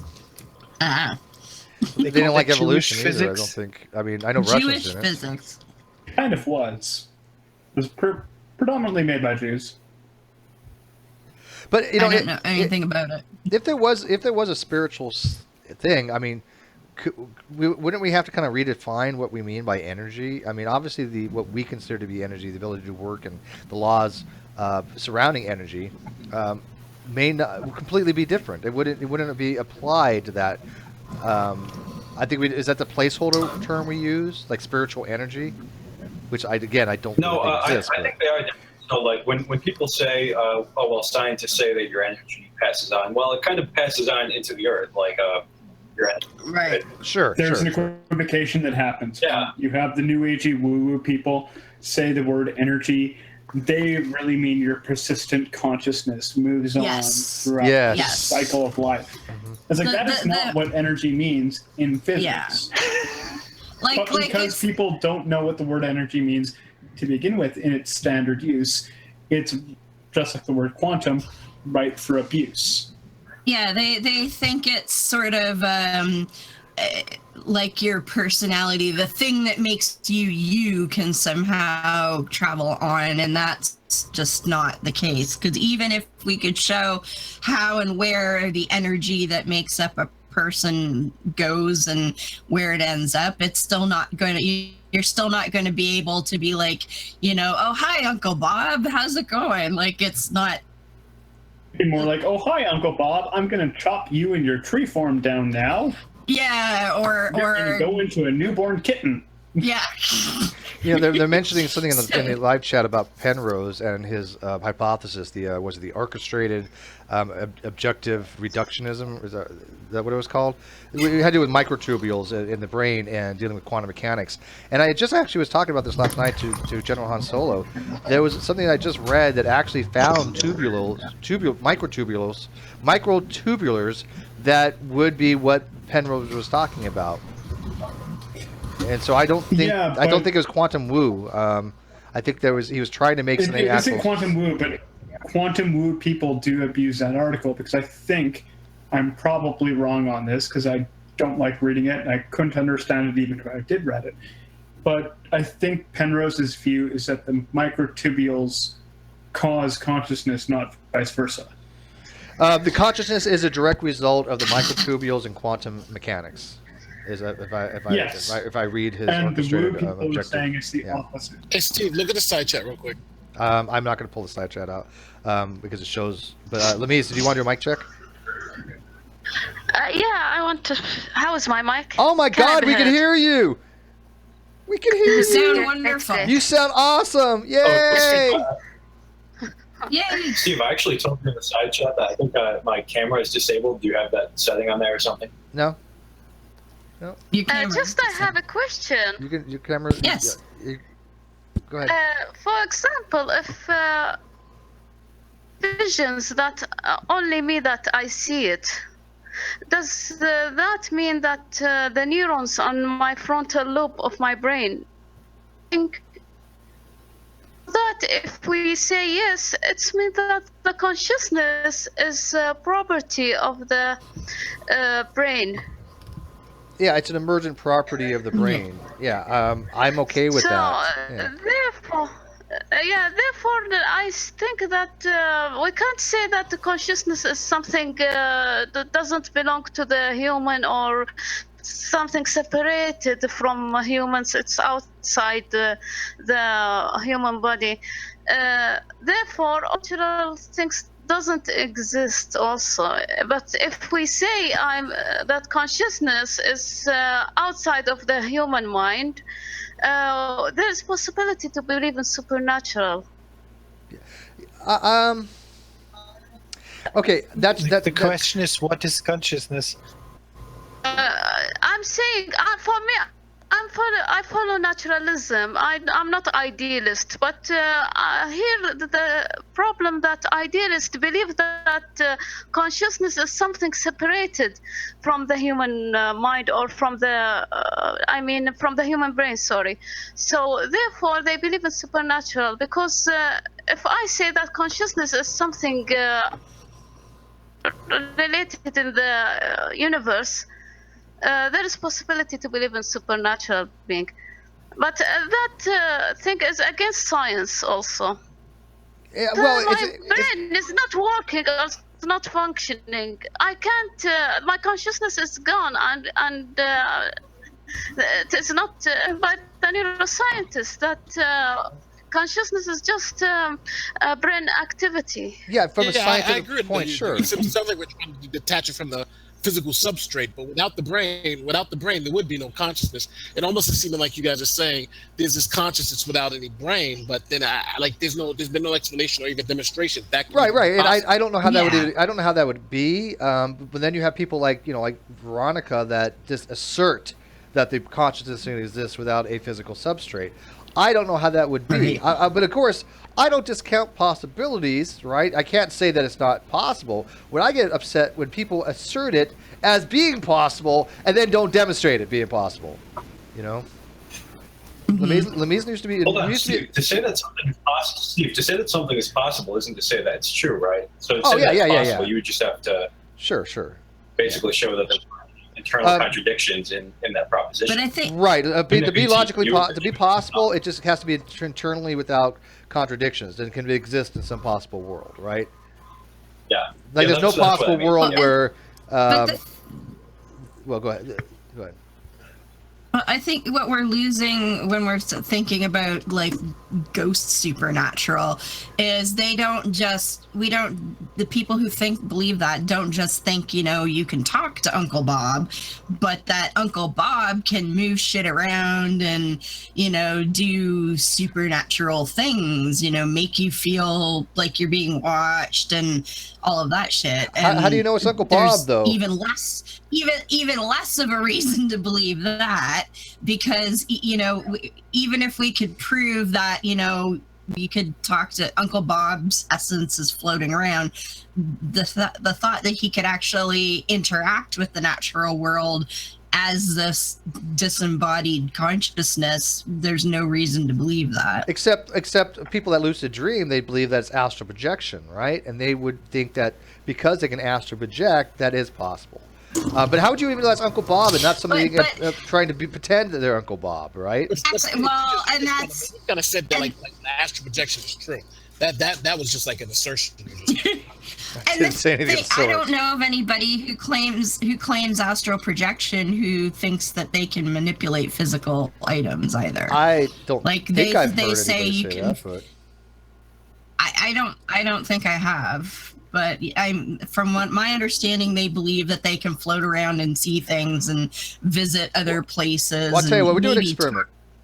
We're doing an experiment tonight. I'm gonna try to induce my lucid dream, which I've done before. I will go over to Lemise tonight, and I'll just chill out with her for a little while, and then we'll see how that works. Okay, Lemise, does that work for you? Can I come over in the lucid dream and just kind of chill out? She's okay with that. She's gonna come. Yeah. There you go. Yeah. Or okay. I'll be a pure gentleman, by the way. If somebody could actually manipulate the natural world through lucid, like through astral projection or whatever, then somebody needs to go over to like Ark Encounter and paint "I love gay people" on the side. They already got the rainbow on there. That's They already did the rainbow lighting. It's fabulous. What? I love it. I love it. Oh, that rainbow thing was hilarious. Big. I do too. Big gay, I think it's fantastic. Big gay Ken Ham's boat ride. Or Ken Ham's big gay boat ride. Yeah, that's hilarious. I heard that's like a disaster. Did they lose like all the money and all that totally stuff? Disaster. Like, yeah. Well, I mean, he even said. I think he's inflated his numbers, but he said, "Oh, well, like the first year got like 1 million people. Well, they expected 2 million prior to that. That's a huge difference." Yeah, he got like less than half of the projected visitors. Yeah. He's a care. He's made bank out of it. Uncle Bob, stay out of the girls' bathroom. Yeah. Have you looked at the price list for the Ark Encounter? Something like $40. It's like 40. Is it? Yeah, it's like. I can get to a real museum with 3 people for that price. Yeah. VSSRR says, "Have you tried sensory deprivation?" Absolutely. That's actually how I self-induce my lucid dreams. A lot of times, yeah. Oh. Yeah, sensory deprivation, wonderful way of, and I also like low frequency binaural beats, about 5 to 6 hertz. They really. Yeah, I have to try that. I've noticed though with the binaural beats, I've only induced Lucid once, I think maybe twice because of them, but I do listen to them a lot. But I often have vivid dreams. I almost always have a nice vivid dream when I'm listening to binaural beats, which is different from a lucid dream, but they're still pretty cool, right? But if you never tried binaural beats, go to YouTube. I particularly like, I said, the 5 hertz to 6 hertz. It's a very low frequency. That's the difference between one ear and the other. Let's say you have 100 hertz playing in one, and you have 105 hertz playing in the other. Then you're going to get this third beat going on, right? And it's trippy because it's this nice hum, and it just relaxes you. And I've been in the Navy. I was on board ship. What do you hear? You hear this low hum of an engine room, right? This constant machinery, and it does knock you out. And so I use that to actually help me fall asleep a lot, and I get vivid dreams out of it quite frequently. Try it. You've never tried binaural beats? Okay. I would like to. I keep forgetting. So you have heard of them before? Yeah, from you. Is that the same concept of listening to raindrop on a roof? Yeah, it's like a white noise, but the difference is your brain is actually producing this third frequency in your brain. The third frequency doesn't exist. If you took each individual frequency independent from the right ear and the left ear, you just have 2 frequencies. But your brain mixes them together and produces this third beat out of it, and that's called a binaural beat. It's okay. Yeah. But you're saying now.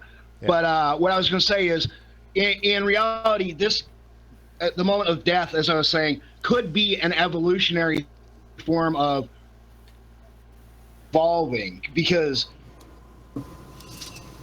we all believe that evolution in one way or another is true. And it not continue on at the moment of death is the next step in human evolution. Well, that would be transhumanism type thing. But there's something actually. Did you guys know who Fright Supremacy is?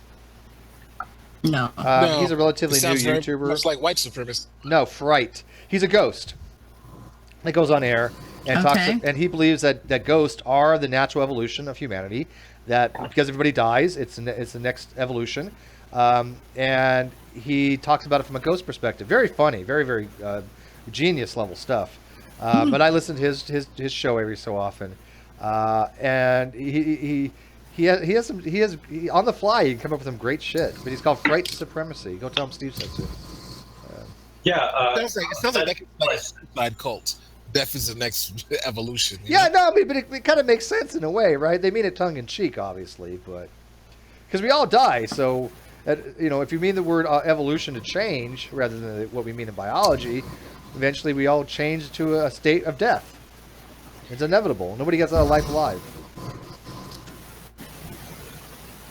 Yeah, that wouldn't really be the same thing as like the biological theory of evolution. Right, that right. Would be, you're extending the concept into philosophy. In death, how would you actually differentiate the time that you're dead and the time before you were alive? You couldn't. No, you couldn't. I don't think you would. Yeah. You're in a state of the closest what I could imagine what a non-existence would be if there's no material other than materialism. If there's no dualism to anything, then obviously you're in a state of non-existence. Like what was heretic before she was born? She wasn't even a concept. Nothing. You're still nothing. But no, I love you. I could fuck. You know one thing about heretic? Heretic is one of those people you can fuck with all you want, and she just takes it and enjoys it and throw it back at you too. She's just awesome. Oh yeah. You could say a possible accident, or an accident waiting to happen.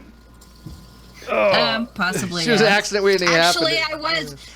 Actually, I was an accident. So there you go.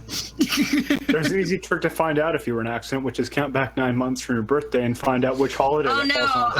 If there's a blackout. I was told. I was told the entire story, so no, I know I was an accident. Your parents gave you that much detail? I don't know if I'd want to, like... Mother told me the fucking condom broke, okay? So... Oh. Well, still not as bad as like the other day. Like I was telling you, a girl from high school telling me that I had got to third base with her in the sauna, and I didn't remember. I mean, I remember an experience. I didn't know it was her. She felt so bad. She's like, Steve, that was the first experience I ever had, and you were literally my first in that, and I just kind of hurts that you don't remember. And then she told me something else that jarred my memory, and I'm like, holy shit, that was you? I felt so bad, right? But now I'm like looking back, and I'm like, oh shit, yeah, it was her. But she was actually kind of hurt. She's like, she was like, I thought you were gonna take me to the prom, and I was like, oh god. I was like, now I feel really bad. She's been married for 25 years. But this was like 30 years ago, right? I was like, holy shit. Well, I was shy back then. Not gonna lie. Being evil confirmed. What's that? What's that? You bastard, man. I was shy, and I didn't know how to react to her like the next day or two, and so. She thought I was kind of like blowing her off, and I wasn't. I thought I was shy, and I didn't know how to react, and neither did she. This was new stuff to us. But she was like, she told me the other day, she's like, I have gauged every man that I've been with since on how will they do something. Wow. I'm not lying. I'm not lying. Inappropriate choice of words, I guess. Yeah. Hey, I guess when I was 17, I kind of knew what I was doing. I don't know what the hell happened. Yeah. It's amazing how you could be worse. Yeah, I guess you lose. You got lucky in more ways than one. Yeah, or because that was her first time, that she probably had nothing to compare it to, so that was her base standard, right? It can only get better than Yeah. So you're either average or better. Average or better. Okay. Yeah. That's how I am now. I don't date at all, but if I did, worry, Steve, it would be as long as they're average or better, right? What's that, Shala? So don't worry, Steve, we are not judging you. People judge me all the time. Are you kidding me? The German man is not judging you at all. I am like the most judged person in the Great Debate community. I am scrutinized for what I say. How many hate videos do you guys get? I get a lot. I've never got one. You never got one, Heretic? Nope. I've been doing a show for over 2.5 years, and I don't even get like hate messages. Holy shit. You've seen my fucking videos. I have, and I don't understand it because I am blunt. I don't, I'm not like, I'm not going to say something because I might, hurt somebody's feelings. Like, no, I don't. I just say what I think, and I don't know. Well, there was that one time where Stizor joined Atheist Rangers Hangout, but then I joined and I went off on Stizor. Yeah, actually, Stizor and I are Facebook friends now. Yeah. I stayed for like 2 hours after you guys left and talked to him, and he's actually not a bad guy. Well, I'll tell you what, no, he isn't. He's just very, very weird. When LeMays, it is unusual, but... When LeMays moves to Canada, we'll get a road trip, and we'll come up to Canada. We'll visit you and Doc and Ozzy and Hog There's Tie. no reason to visit Just so you know, though, if Lemise goes to BC, that's on the other side of the fucking country from me. Well, you got to watch out for her. When she goes to BC, I don't care. Somebody's got to watch out for her. Don't let Heretic, these guys. that would be perfect. She'd be like fresh. I live in Saskatchewan. She's gonna be like fresh meat up there, Okay, and see. I've never been west of Ontario. I've been east. I'm actually, in September, we're going to Newfoundland, but I've never been west. I've never been to Manitoba or Saskatchewan or Alberta or BC. There really is no reason to go to Manitoba. It should. I kind of figured that. How far away are you from Vancouver? Unless you like fishing, there is no reason to go to Manitoba. I mean, if I ever took a trip, obviously, I would just go like Seattle, and then I'd take the ferry over to Vancouver, right? That's as far as Canada I would ever go. Which I have done before, by the way. You need to go to Toronto. You should visit Toronto. Yeah, but see, Vancouver's so much easier to get to because of the ferry. Well, I don't know. I've never been to Vancouver, so I don't know. But right now, Toronto is my favorite city. No, it's a nice. But I'm also I can be to Toronto I can be to the outskirts of Toronto in less than an hour, but then it takes you like 2 hours to get across the city.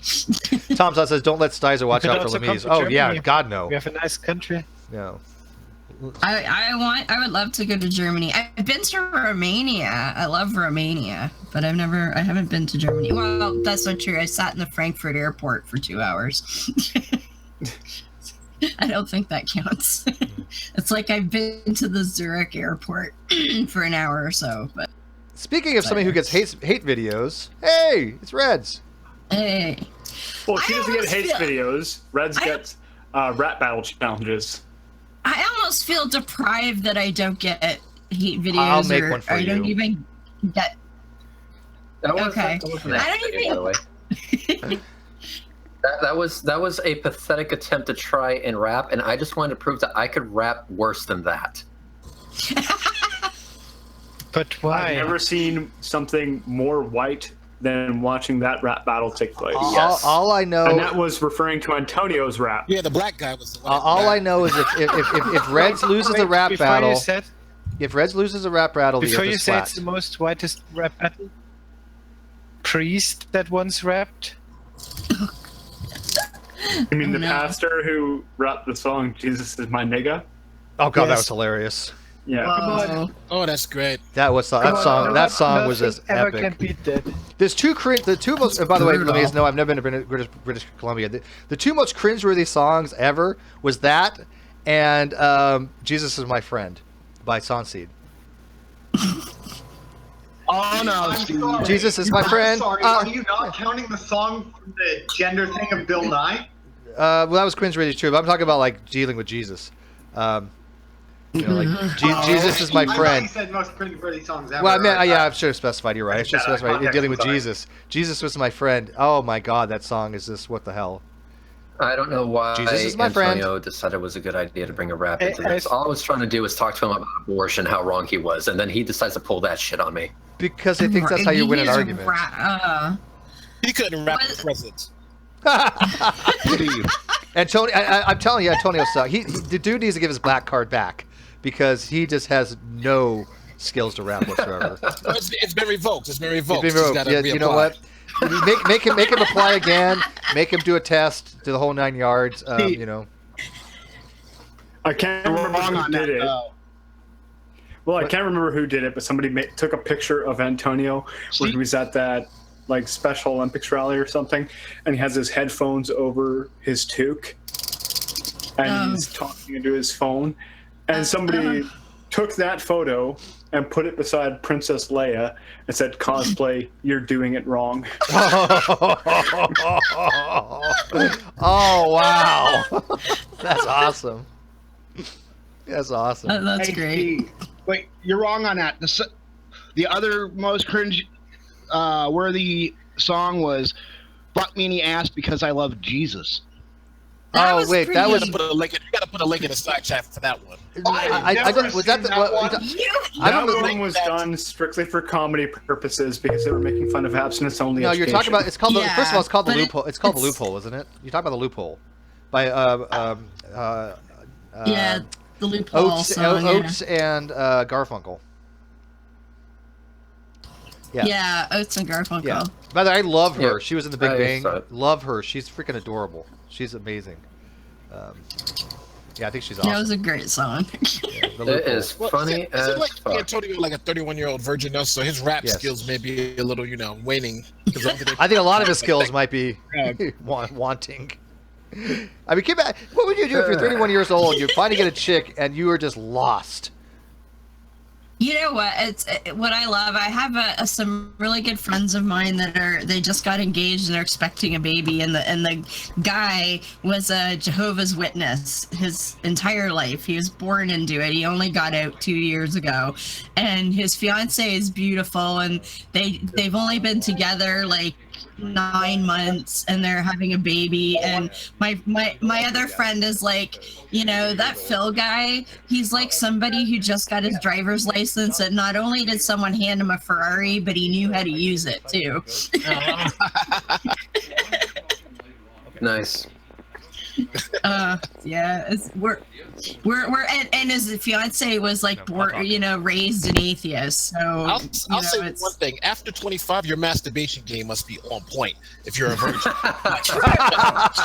it's got to be like the best on the planet. But then you have to wonder, like, you know, how does he keep it exciting? Is he like into fruit at this point, or what? You know? Damn, that's one sexy looking orange. House that like grapefruit. I don't even know. I couldn't even imagine.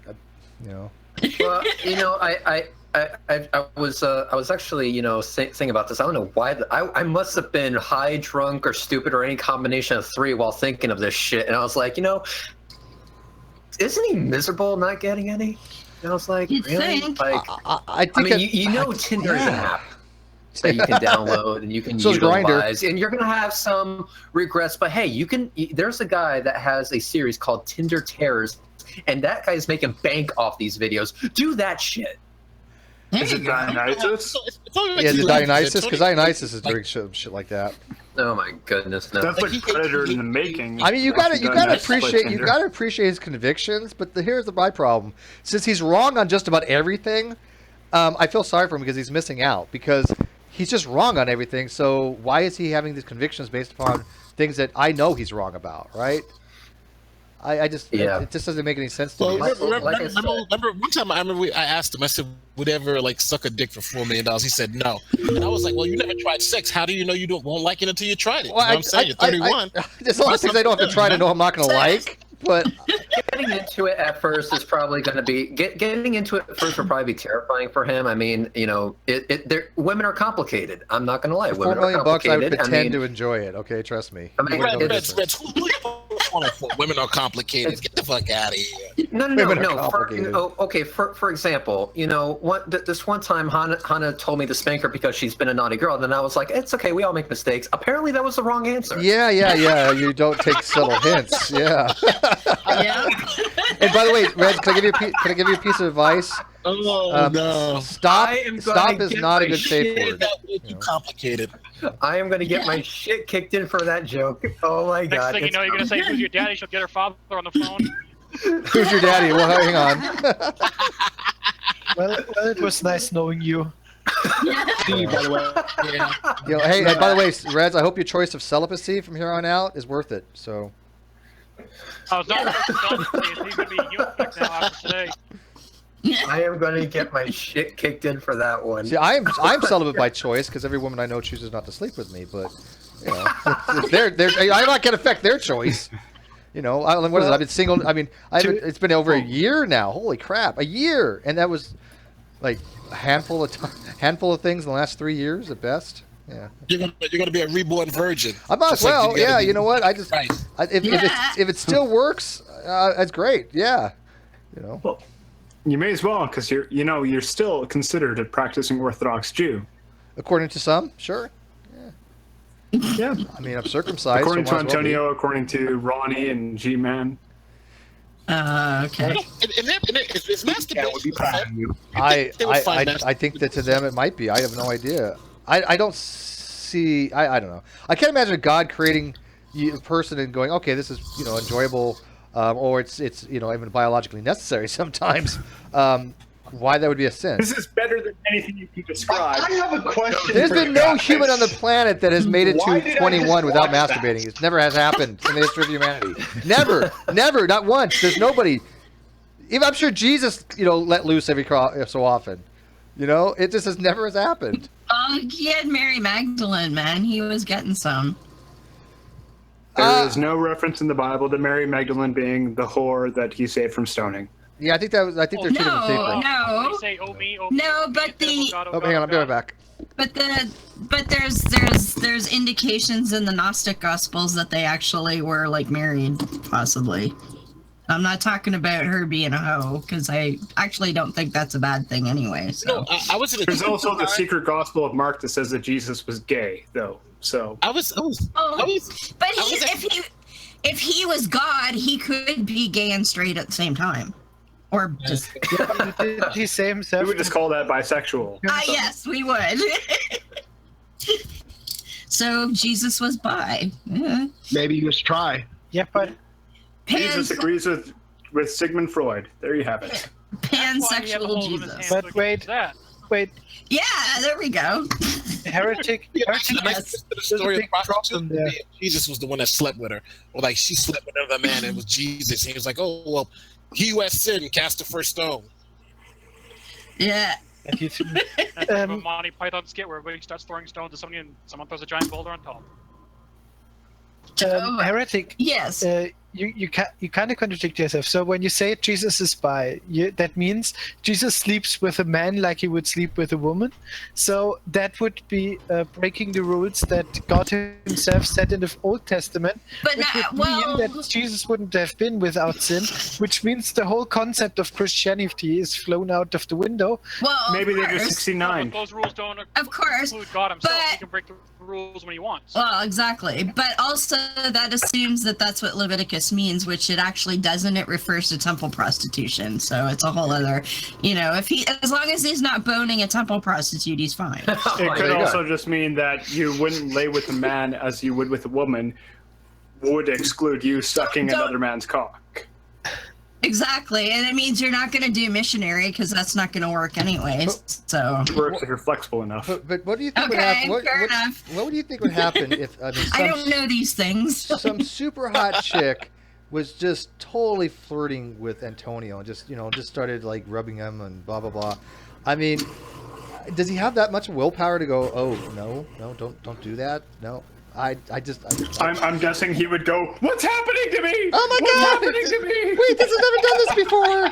I need an adult. Mommy. Yeah, that's one time where I think it'll be okay to sin. He's like, I gotta ask Jesus for forgiveness because I'm about to spank exactly. this out. Exactly. There you go. I would be like, you know what? Oh, okay, it just happens, and I'll ask for forgiveness later. That's the greatest thing about Christianity. You could just do what you gotta do. Who's to say Jesus didn't dream about horse cock? Yeah. Vin. I just came back from Vincent Jones' place, and he showed me that music video, and he says that he has you to blame for that. He showed you his horse cock? Yeah. Yes. Yes. Why? Just why? Did it make your asshole quiver? Have you ever heard of wanting to bleach your eyes with Clorox? Yeah, that song is great. That's gonna be the theme song of the GDC, I think. But instead of bleaching your eyes, you want to pour bleach down your ears and kind of like swish.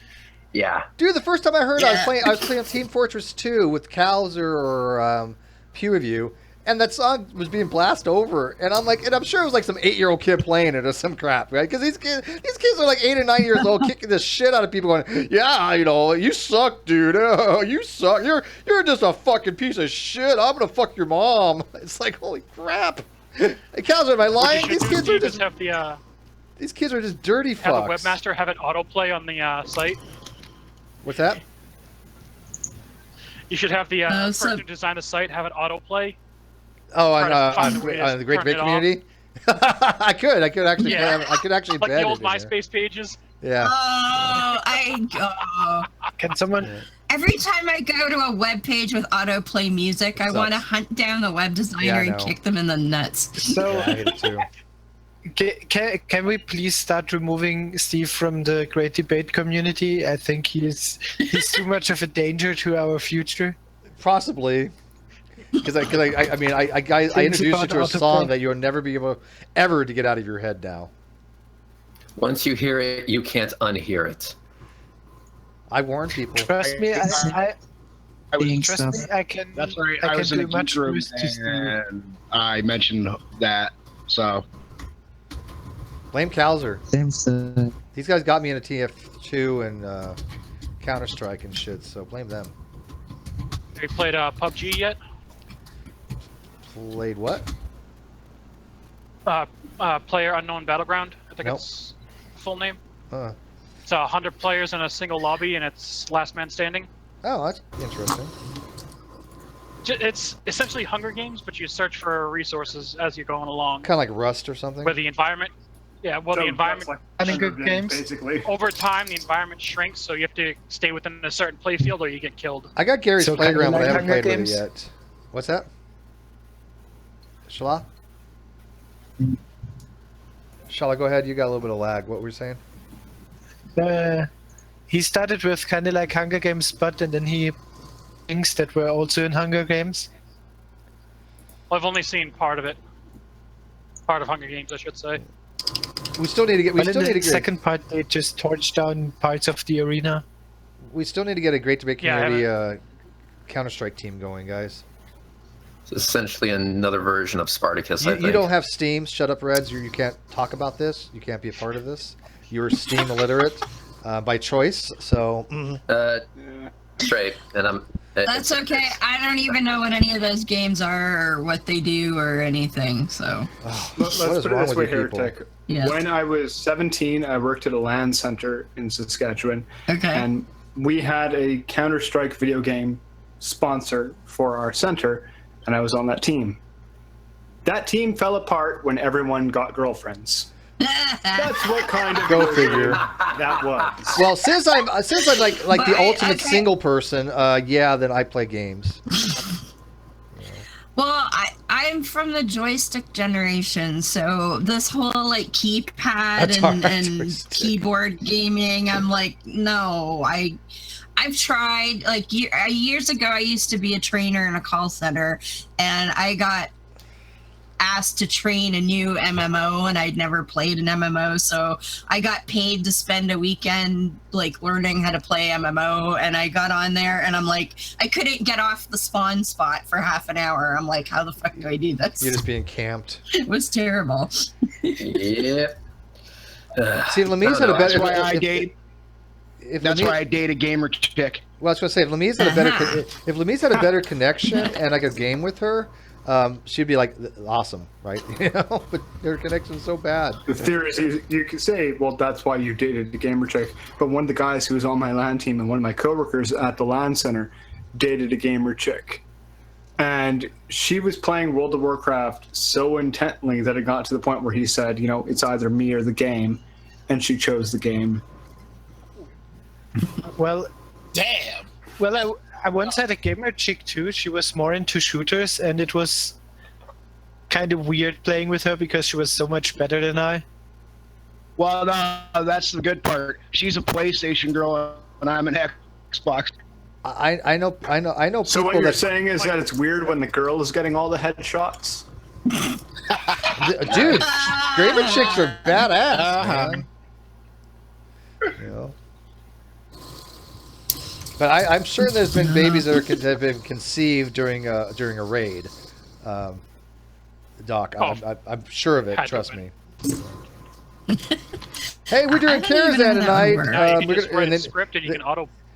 You're gonna name your kid. There have been instances in my guild where someone has forgot to mute their mic and they've gone off and everyone's heard all the naughty shit they've done. Oh my! See, I never would have thought of that. Oh, please save Astral. For some reason, thoughts of Leroy Jenkins comes to mind. That's when you get audio clips to play back please to them. Give it to me, Thrall. No, they all do that at Goldshire on Green Guard. Playing Black Ops. If you haven't been on Goldshire and Moonguard, you haven't lived. That most guilds I was in, most raiding guilds, had a ban on recruiting anyone or recruiting a couple, because that would usually end up in chaos. Always ended up in chaos. Oh, like they break up. One of them just quits, and the other just hangs around, doesn't talk anymore, and then also quits, and so it. And then you got to decide which one you go with when they break up. Yeah. Fuck that. But even worse are couples that find each other via the guild, and then they use the guild chat for their sweet talk, and everyone else just sits there like, please kill me, please kill me. The problem is they learned very quickly not to do that because everyone else started joining in. Nah. And started offering tips. That's all right. I keep joking about doing a live show naked and charging people to put my clothes back on. Oh, I'd make a fortune. Shit. Well, you have to something I just hear listening to videos and not actually watch them. Why do I have to pay? I just turn off the video. That's it. Because in reality it's still naked, and that is still the whole mental image of that. But anyways, I think we went so much off topic that the channel is now on topic, or the chat is now on topic, which is kind of weird. The chat's on topic. No, it's not. But that's okay. We're going to be wrapping it up soon. No, there's some guy in there going on about how awesome Jesus is, blah blah blah. Where? Nori Davis. In the external chat, there was some guy. Yeah, Nori Davis was going on about how wonderful Jesus was, that you could be saved and blah blah blah. He's insisting that he's saved for all past, present, and future sins, and I responded by saying, "Oh, great! So you can go out and murder whomever you want." Yeah. Wait! You can do it more basic. Leviticus says it's a sin worth dying for to just wear 2 different fabrics. So, has anyone like 2 fabrics in it? Then do you want to know if I feel bored? Yeah. I don't know what he's arguing. I caught the conversation late. Is he saying atheists can go out and go murder because they want? It's just a piss poor attempt at evangelizing. Yeah, they're just proselytizing. There was another one too that who was it? There was another one, Mr. Crust, going on about, it's wonderful that you can be saved and blah blah blah. Well, and I'm surprised. The worst atrocities of all time, and that's on your deathbed. Go, I believe, and oh look, you go to heaven. That's right. Yeah, I know. There's a lot of problems I have with that whole. Okay, you can live a pretty shitty life, and then at the very end go, "Oh, I accept Jesus," and you're saved. When somebody lives their whole life as a good person and helping their fellow man, and because they didn't accept Jesus, they go to hell. I don't get that. That to me just doesn't make any sense whatsoever. And if God designed it that way, then the understanding of that particular doctrine is that God is the standard of good, and everything that falls short of being godly is bad. Yeah, so everything things that are incapable of being good, we are by default always bad. I have a slight side comment. Did anyone read any of the papers or anything like that in the last few days? San Juan actually made it illegal to feed the homeless. No. What happened? Well, you talk about that experience where the guy went to the coffee store to get a sandwich for the homeless guy? No. Oh, okay. Because just recently, a guy went to into one of the coffee stores. He wanted to buy a sandwich for the homeless, and they had turned him down. They said he could not purchase the sandwich for the homeless guy. Those employees were reprimanded. No. This was Christian or atheist organization that feeds the homeless may be out being arrested now. Yeah, that's not going to fly. That's a stupid. Yeah, I mean, common sense goes out the window with some of these dumb fucks, right? Like, what do they think that's... Oh, so they don't want people to feed the homeless because then that means homeless will hang around like a fucking raccoon or something. But then, so you don't feed the homeless and one of them starves to death, so you'd rather have like a corpse in your lovely downtown? Like, please. So, Nori Davis has said, denying hell excuses murder. Hang on. He says, denying hell excuses murder. I just saw that. That is one of the dumbest things I've seen in quite a while. I mean, that's just borderline fucking retarded. Sense whatsoever. No, that's just that makes no sense. First of all, I hate this idea that all killing is murder, because it's not. Murder is a very specific legal term for illegal killing.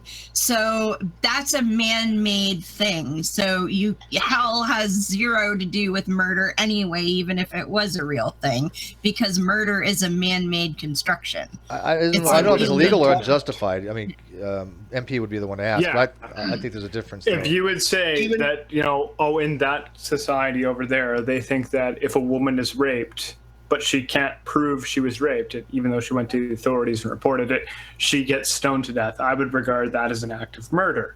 Why? Because it's an unjustified But it's legal killing. over there. It's more than just... Yeah, it's illegal over there. legally speaking, it's not murder to execute that woman. But morally speaking, I would say, yes, that is murder. But murder is a term coined through legal terms. It's not a personal ethical thing. It's like when I call them pro-birthers when they call it abortion is murder. Well, no, it's not. If abortion is legal in the country where you're saying that, because murder is. Well, I would agree with you on the abortion thing, but there is this branch of ethics called moral centralism and non-centralism. Non-centralism says that there are these concepts that we invoke called thick concepts that come with their own evaluations prepackaged in the term. We've already determined that this refers to a particular set of circumstances like murder, being an unjustified killing as opposed to killing someone in self-defense or killing somebody to, I don't know, feed your family under some extreme circumstances. Okay. Well, hang on. But those. Go ahead. Finish it. But self-defense is almost universally legal if you can prove it. So it goes back to it being a legalistic term for which goes back to whether or not it's justified. Right, if you justified. can show that you did it, if you did it in self-defense, you were justified in killing that person, and it's not murder. But there are killings that you could say are morally justified, like, for feeding your family. How that would work, I don't know, but let's just say that would still be illegal, because although a lot of people might say that was morally justified, the law says it is not. Yeah. Okay, I just want to interject real quick.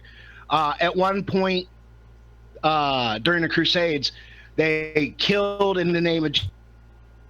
Yes. But if you look at it today, we would say murder and justification. People, legal and justified are two different things. It's really crap on your end. Yeah. It's really bad theories. But that's what drives me nuts is that, people apply the term murder to things like abortion, and it's like, I don't care if that's your opinion, you can't use that word because abortion is legal and murder is hyperbole. illegal. When people say that abortion is murder, what they're saying is that it's this great immoral offense. It is, but it's not murder because murder it's not legally murder. But morally, they regard it as being murder, and I think they're in error for considering it that. I do too, but I see why they're using the term. I think it's ill because choice. they want to heap the guilt on anyone who thinks that it's okay. Yeah. So most people believe that murder, which is to me is an illegal killing, is wrong, and therefore if you equate abortion with murder, you're somehow going to make that person feel worse than if they just see it as an abortion. Yeah, and think about the ramifications. I mean, that's what they're going for. If you're pro-choice and I say, "Oh, heretic," okay, you're pro-choice. So wait, pro-choice. You're pro-choice. That means you're pro-murder. Hey, MP, she's pro-murder. Yeah. That's the line of reasoning they would take, right? That's exactly it. Yeah. Okay, so I just looked it up, and it says the unlawful premeditated killing of one human being by another. That's the noun. The verb, kill someone unlawfully and with premeditation. So it cannot be murder. Well, there's moral things. There's two things going on. There's a legalistic version and there's a moral version. Yeah, if you look at if you go to the Stanford Encyclopedia of Philosophy and you look up concepts, you're going to get murder as an example. I don't do philosophy. Yeah. she doesn't philosophize. I'm a very practical kind of person. What do we call those people? We're going to call them non-philos. You're a non-philo. Philosophy has its place as a means to come up with hypothesis for exploration, but it's not an ending point to me at all. I was just going to interject that in some cultures and beliefs out there, that killing an animal is murder as well. So. Sure. Yeah.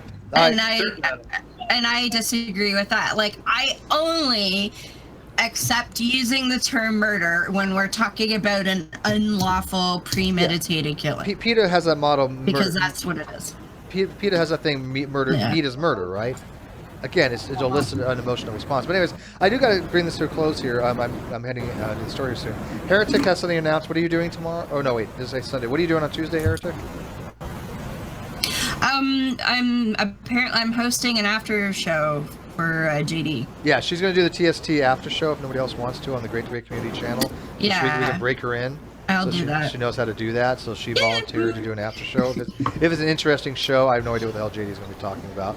It's been pretty kind of lately, JD. You got to pick up the pace, buddy. It's going to be more about G-Man and Ronnie. No, less about them, to be honest with you. They've just that's why I haven't really talked about them at all. Please let it be less. Jeez, fucking There's just nothing to talk about them. It's just mock them, move on for a minute. Hey, Reg, you got anything to announce? So you got any debates coming up, or how's your channel?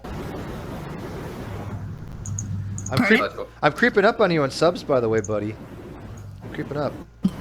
Steve, you're breaking up. I can't. Yeah. Am I? Okay, one second. Yeah. Yeah.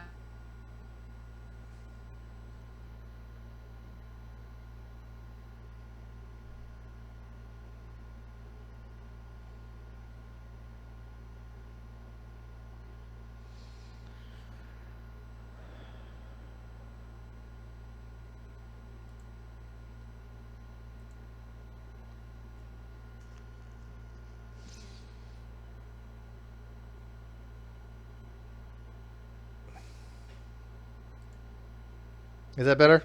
Is that better? Testing. Just said. Okay, is that better now? Can you hear me? Yes. Okay, good. Yes. Okay. So I was just saying, Reds. So repeat what you said. Oh, I was telling Reds I was creeping up at him on subs. Slowly. Because Reds was always like one of the top dogs in the group. I don't consider myself a top dog. No, it's just that a bunch of people subscribe to me for some fucked up reason. I guess they hate themselves.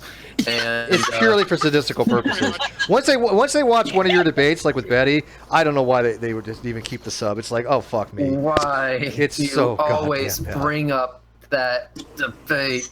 Damn it. Isn't G-Man the king of subs? The king of hate subs. Yeah, he's the king. He's got 9.1 subs. Yeah, 9.1. But he's got the king of hate subs, right? Yeah, basically, people subscribe to him for the train wreck. Yeah. So I don't really. I don't even think that most people subscribe to him for the train wreck. I think most people subscribed to him years ago, and Google just never unsubscribed them. I think that's probably 90% of his subs. 90% or higher. And also he did have. This stint when he was showed up on the Drunken Peasants, and I guess that kind of traffic his way. So but none of them have notifications, right? So they don't even know when he's broadcasting because they why do you think his live feeds are absolutely terrible? He gets 20 people. Yeah, he gets 20. So you may have you may have the subs. I mean, get this. He has 9,000 subs. So you look at his videos, they barely crack 1,000. You look at the last 3 videos of mine, you have 4,000 views, 8,000 views, 10,000 views, and up to I posted a video of me filming another camera taking a picture of this dot in the sky called Saturn, and it has 250,000. And that's an original video. I mean, like Veronica's, cool. Her highest videos. You do know, Rez, that all you're doing is giving G-Man more to think about in the shower. Oof. You also. Veronica's highest video is basically a clip from William Lane Craig, 40,000 views. That's it.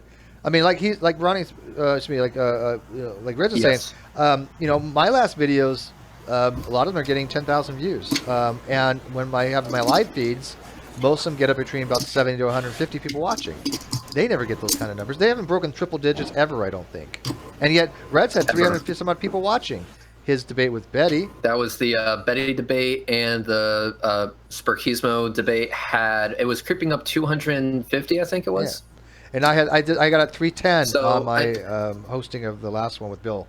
That was like 300 plus that it got to.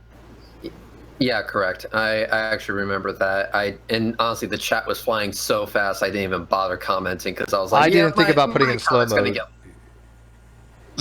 Hey, I'm just happy to have 31 subs. Fuck. 630. Get wrecked. Get wrecked, baby. Well, again, oh yeah, I'm at the bottom of the barrel. I think I have 0. we should be sharing each other's stuff. I'm closing in on 200. I just put Reg Rhetoric's debate up on the Great Debate Community Forum, and Heretic Woman just put one of her Trailer Park Life in the Trailer Park or Trailer Park Trash Women. It's called one of the others.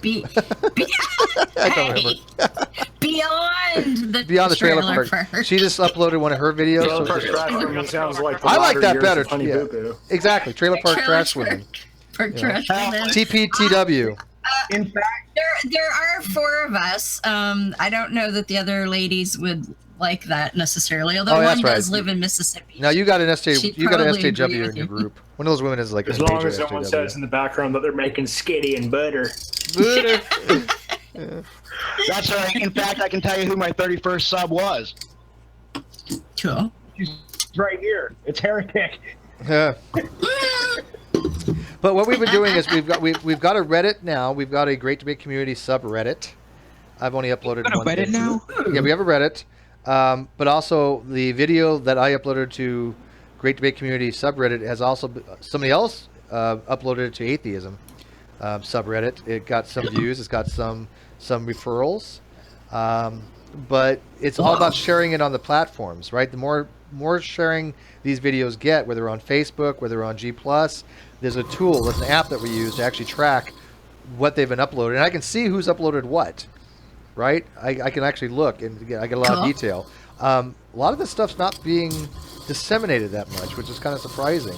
I've asked, please, disseminate this stuff. The only way we're going to grow and channels get bigger is that if you see the video and you upload it or just link to it on Facebook, you link to it on G+, you link to it on Twitter.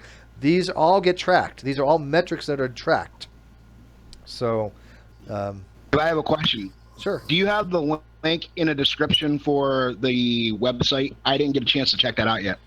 The video, the link to the Great Debate Community website is in the video description. Yes. Thank you. Yeah. We also still need editors to the Great Debate Community webpage. We got forums now. The forums are up. It's under general discussions. I didn't have any place to put it, so if you go to general discussions, the forums underneath. I'm also taking questions for Dr. Russell Humphreys, who's agreed to answer questions. And these are technical questions. I don't want silly ass questions. I mean, I want somebody who has a degree in physics asking very specific questions about his positions on the Starlight problem, or on race, or ballooning halos, right? So we want technical questions. And then Jerry Bergman hopefully will join us and we'll ask technical questions dealing with human chromosome number 2. But yeah, so that's. Oh, by the way, if you have not subscribed to the Great Debate Community webpage yet, go do that. It takes 10 seconds. Go subscribe. It's we got a fraction of the people that are in the Great Debate Community subscribing to it. Link is in the video description below. Kalzer, you were trying to say something? My little cannon fodder? No, I just came in here to test my new microphone. That was it. Sound like shit. You sound like a girl. Your balls have not dropped yet. Thanks, Red. Thanks, Red. You were very helpful. No problem. You sound fine. By the way, Kalzer got to talk to Neil deGrasse Tyson about a week or 2 ago. Could have asked him anything in the world, and I asked him about the flat Earth. Yeah. Yeah. You had the secrets of the universe at your fingertips, and you asked him about flat Earth. That was a good question. It wasn't a bad question. Yeah. So anybody else want to plug anything before we get going here? Anybody wants to do a hangout after this is over, message me. You can do it on the Great Debate Community channel. I welcome it. Pick your topic. If Reds or the Doctor.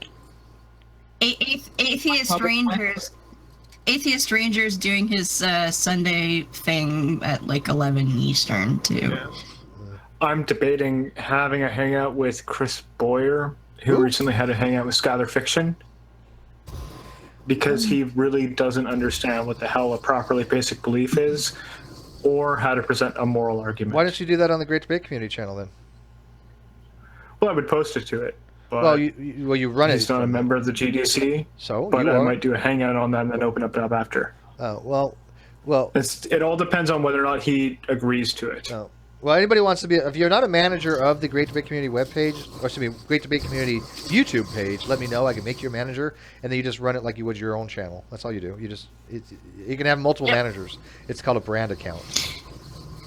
It's easy peasy. Yeah, it wasn't that difficult, was it?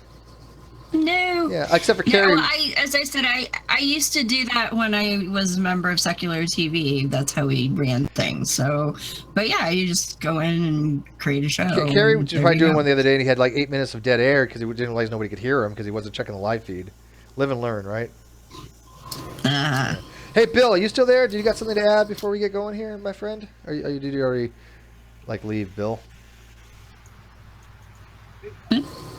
I see an unmute. Bill, are you there?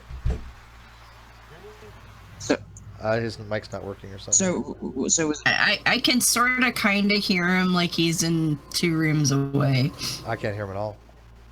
I hear Cal. What's that, Calzer? I could hear a very different distant mumbling. Yeah, I can hear Cal over the background noises of him playing Minecraft. Oh, wow, that's harsh. Oh, come on now. Really? Minecraft, huh? Quit picking on the kid because he plays Minecraft. I mean, that's just, I don't do it anymore. I think that's dumb. I still play it. I'm 32. What are you gonna say about that? Oh, okay, Mike.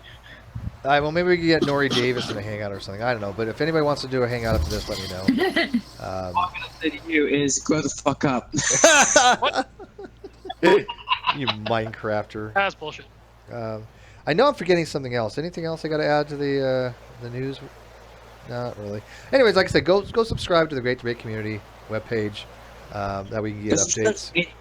Calzy, you've got to learn how to post to that, by the way. But anyways, going to be ending it. I'm going to give somebody the last word, and Reds, you get the last word today. Oh, why the fuck do I get the last word? Fuck you. Because I don't like you. That's your last word? Really? All right, well, there you go. Fuck you from Reds.